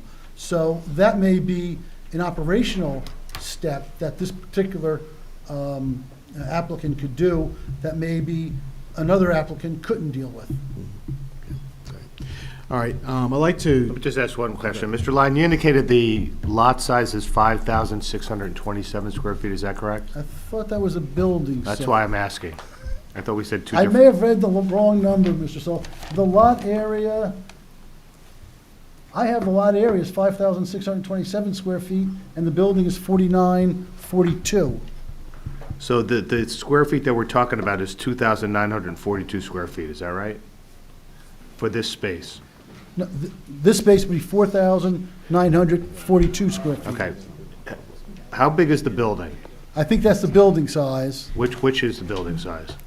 4,942, but not the space under lease, if that's what you're getting to. Yeah, I'm trying to understand, what is the square footage of Of the the operation. proposed physical therapy? I think your number was correct. So it's the 4,942 minus the 2,000. 2,800 square feet approximately is the fit out for our area. 2,942 or 2,800, whatever you guys are telling me. Well, the plan says 28. Okay, it does? Okay. Thank you. Thank you. So now, yes? Mr. Chairman, Yes. there's been some questions and concerns raised by the board and some members of the public. So what I'd like to do with the board's acceptance is carry the meeting for now, let us go back, reevaluate some of the things that were discussed with you, and then I will bring both Mr. Lydon back and whoever else is going to testify back, so that obviously the public has the right to ask him questions as well, but it's 10 o'clock. I'm sure Mr. Trembulac is scratching at the chair to get started, so. Yeah, I'm not sure how much Mr. Trembulac is scratching to get started.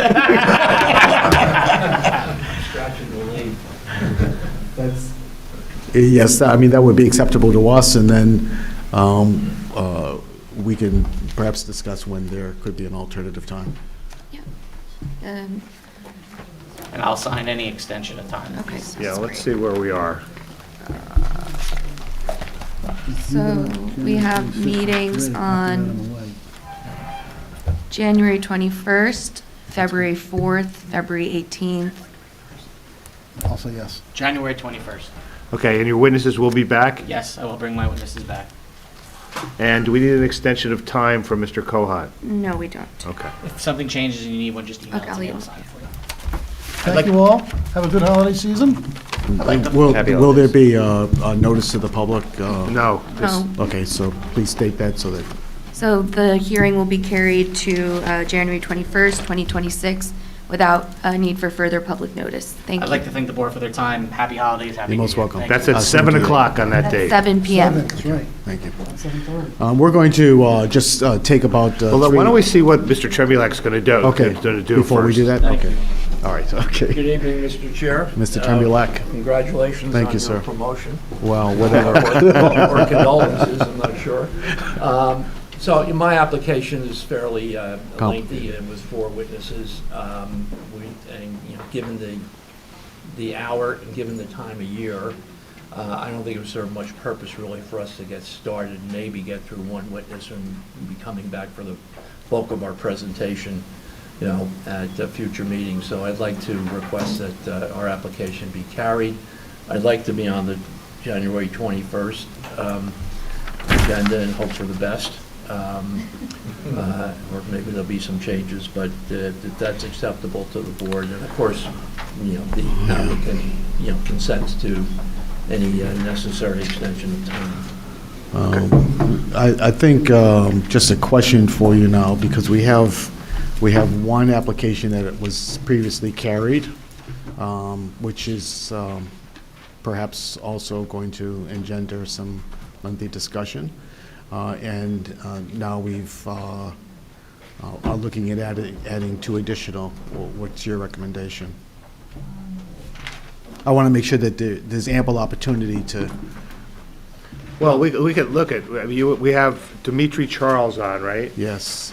I don't believe that will be going forward in January. Okay, so, but it's on the books right now. We would then have the one that we just heard at 629 Valley Road. Ivy. And then Mr. Tremulak would be behind. I mean, we can always schedule that. Mr. Tremulak has the option to further carry it if there's some reason, there's witness problems, or they don't think they're going to go forward with, They might not be ready to proceed, and we would move up then. So we would, ask to be on that agenda, and we'll hope for the best. Okay, all right, thank you. So presently, application 29324 120 Watchung Avenue is being carried to January 21st, 2026, without the need for further public notice, and that meeting time is 7 p.m.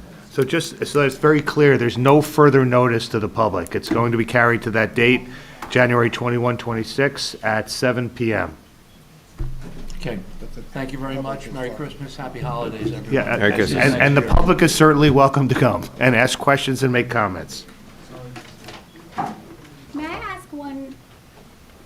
I please ask one kind of procedural question? You may. I'm Holly. I own Barbara Eclectic, 594 Valley Road. At what point or at what number of variances does an ordinance become nullified? Okay, that can't be questioned, it can't be asked and answered accurately based on what's in front of us. No. It has nothing to do with, I just mean in general. There's no number that would automatically nullify It just an seems like ordinance. it weakens the ordinance. Every time, if the ordinance is set to preserve something. But the ordinance also, this Board of Adjustment exists in order to grant variances from the strict terms of an ordinance where appropriate. So that's Okay. why the testimony is presented and then the board decides. Okay. Thank you. All right. I'd like to suggest to I have a the question. board that we take about 2 or 3 minutes. So this is the adjustment board. and Can then you hear we'll me? reconvene. I'm sorry? Can you hear me? Yes. My name is Donna Pickett. What is the purpose of this board? I've been to the planning. Okay, I thought I just said that. Did you? Okay, the Board of Adjustment Sorry. grants variances, a Okay. use variance, like the last application that we heard. Uh-huh. Okay, this board has exclusive jurisdiction to grant a use variance. Planning board can't grant use variances. That's a function of this board. Okay, so I'm here for, I'll come back on the 21st for the gas station, but can anyone tell me what zone that is? That's in C, right? So it's a non-conforming. All the materials available for review, the Where? planner's memo, they're on the website, and you can review all that stuff. What website's that? So it's Montclair Township's website, and if you go to pending land use boards, it's like under government, land use boards and pending applications, you'll see it there. But it's a non-conforming site. Yeah, if you want to give me an Yes. email, I'll send it to you. All right, maybe we could do that Just- offline. Yes, we're going to take a 2 or 3 minute break, please, if you need to step out. Just had a quick comment, question. Yes. For the next time, because I'm going to come back. Yes. Are you going to reveal what is going into that 2,000 square foot space? Because it does have some bearing on Hold on. parking. It's not, there's no application in front of us with respect to the 2,000 square feet. We're dealing with what the applicant presented to us. That's all. Right, I get it. I understand. I don't see any egress here either on the plan, and that's why I'm asking Well, you about can that ask as well. questions about that. Yes, if you'll you think have- that's pertinent, yes. Okay, perfect. All right. Have a good holiday. Okay, thank you. Good night to you. Okay. Does anyone need to take a break for a couple of minutes? I think we need to adjourn. Is it- No, we have a couple of Oh, other we items. do have That's those why I'm 2 asking the minors. question before we... I think we'll just Yeah, take 2 or take- 3 minutes, yes. 3 minutes, takes one please. person, Yes, 3 minutes. Thank you. State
All right,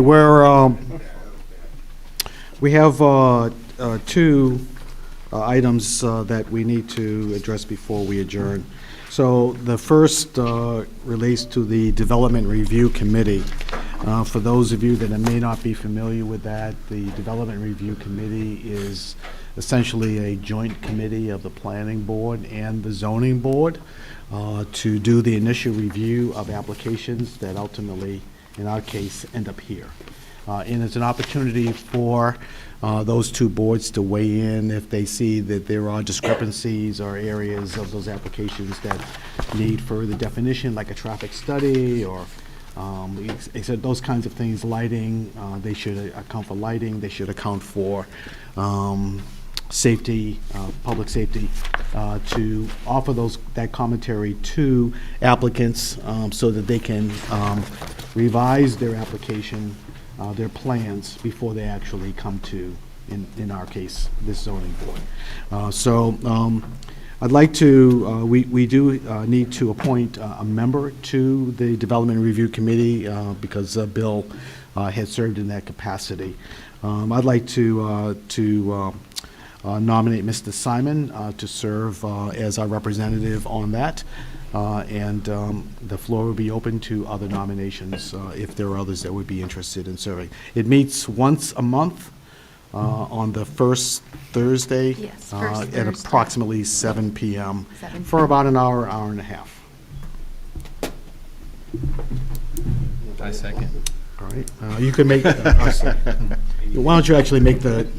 Sure. I make a motion for Mr. Simon to serve on the Development Board. Development Review Committee. The Development Review Committee. Is there a second? Any other? All right, all in favor, say aye. All opposed? You are wonderfully elected. Okay. The second item that we have then relates to the annual report for 2024. And I think all of you have received a copy of that and had an opportunity to review that.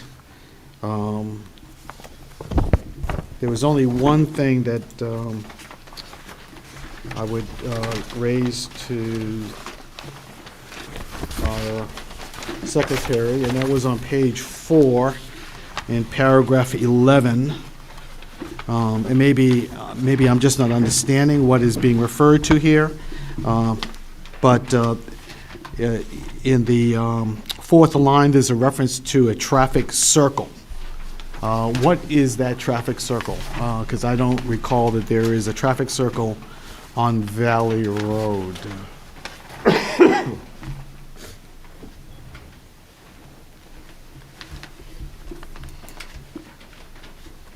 I know there is one on Church Street. Yeah, I'm not sure. That was language from the last year's recommendation, but I will clarify. Okay. And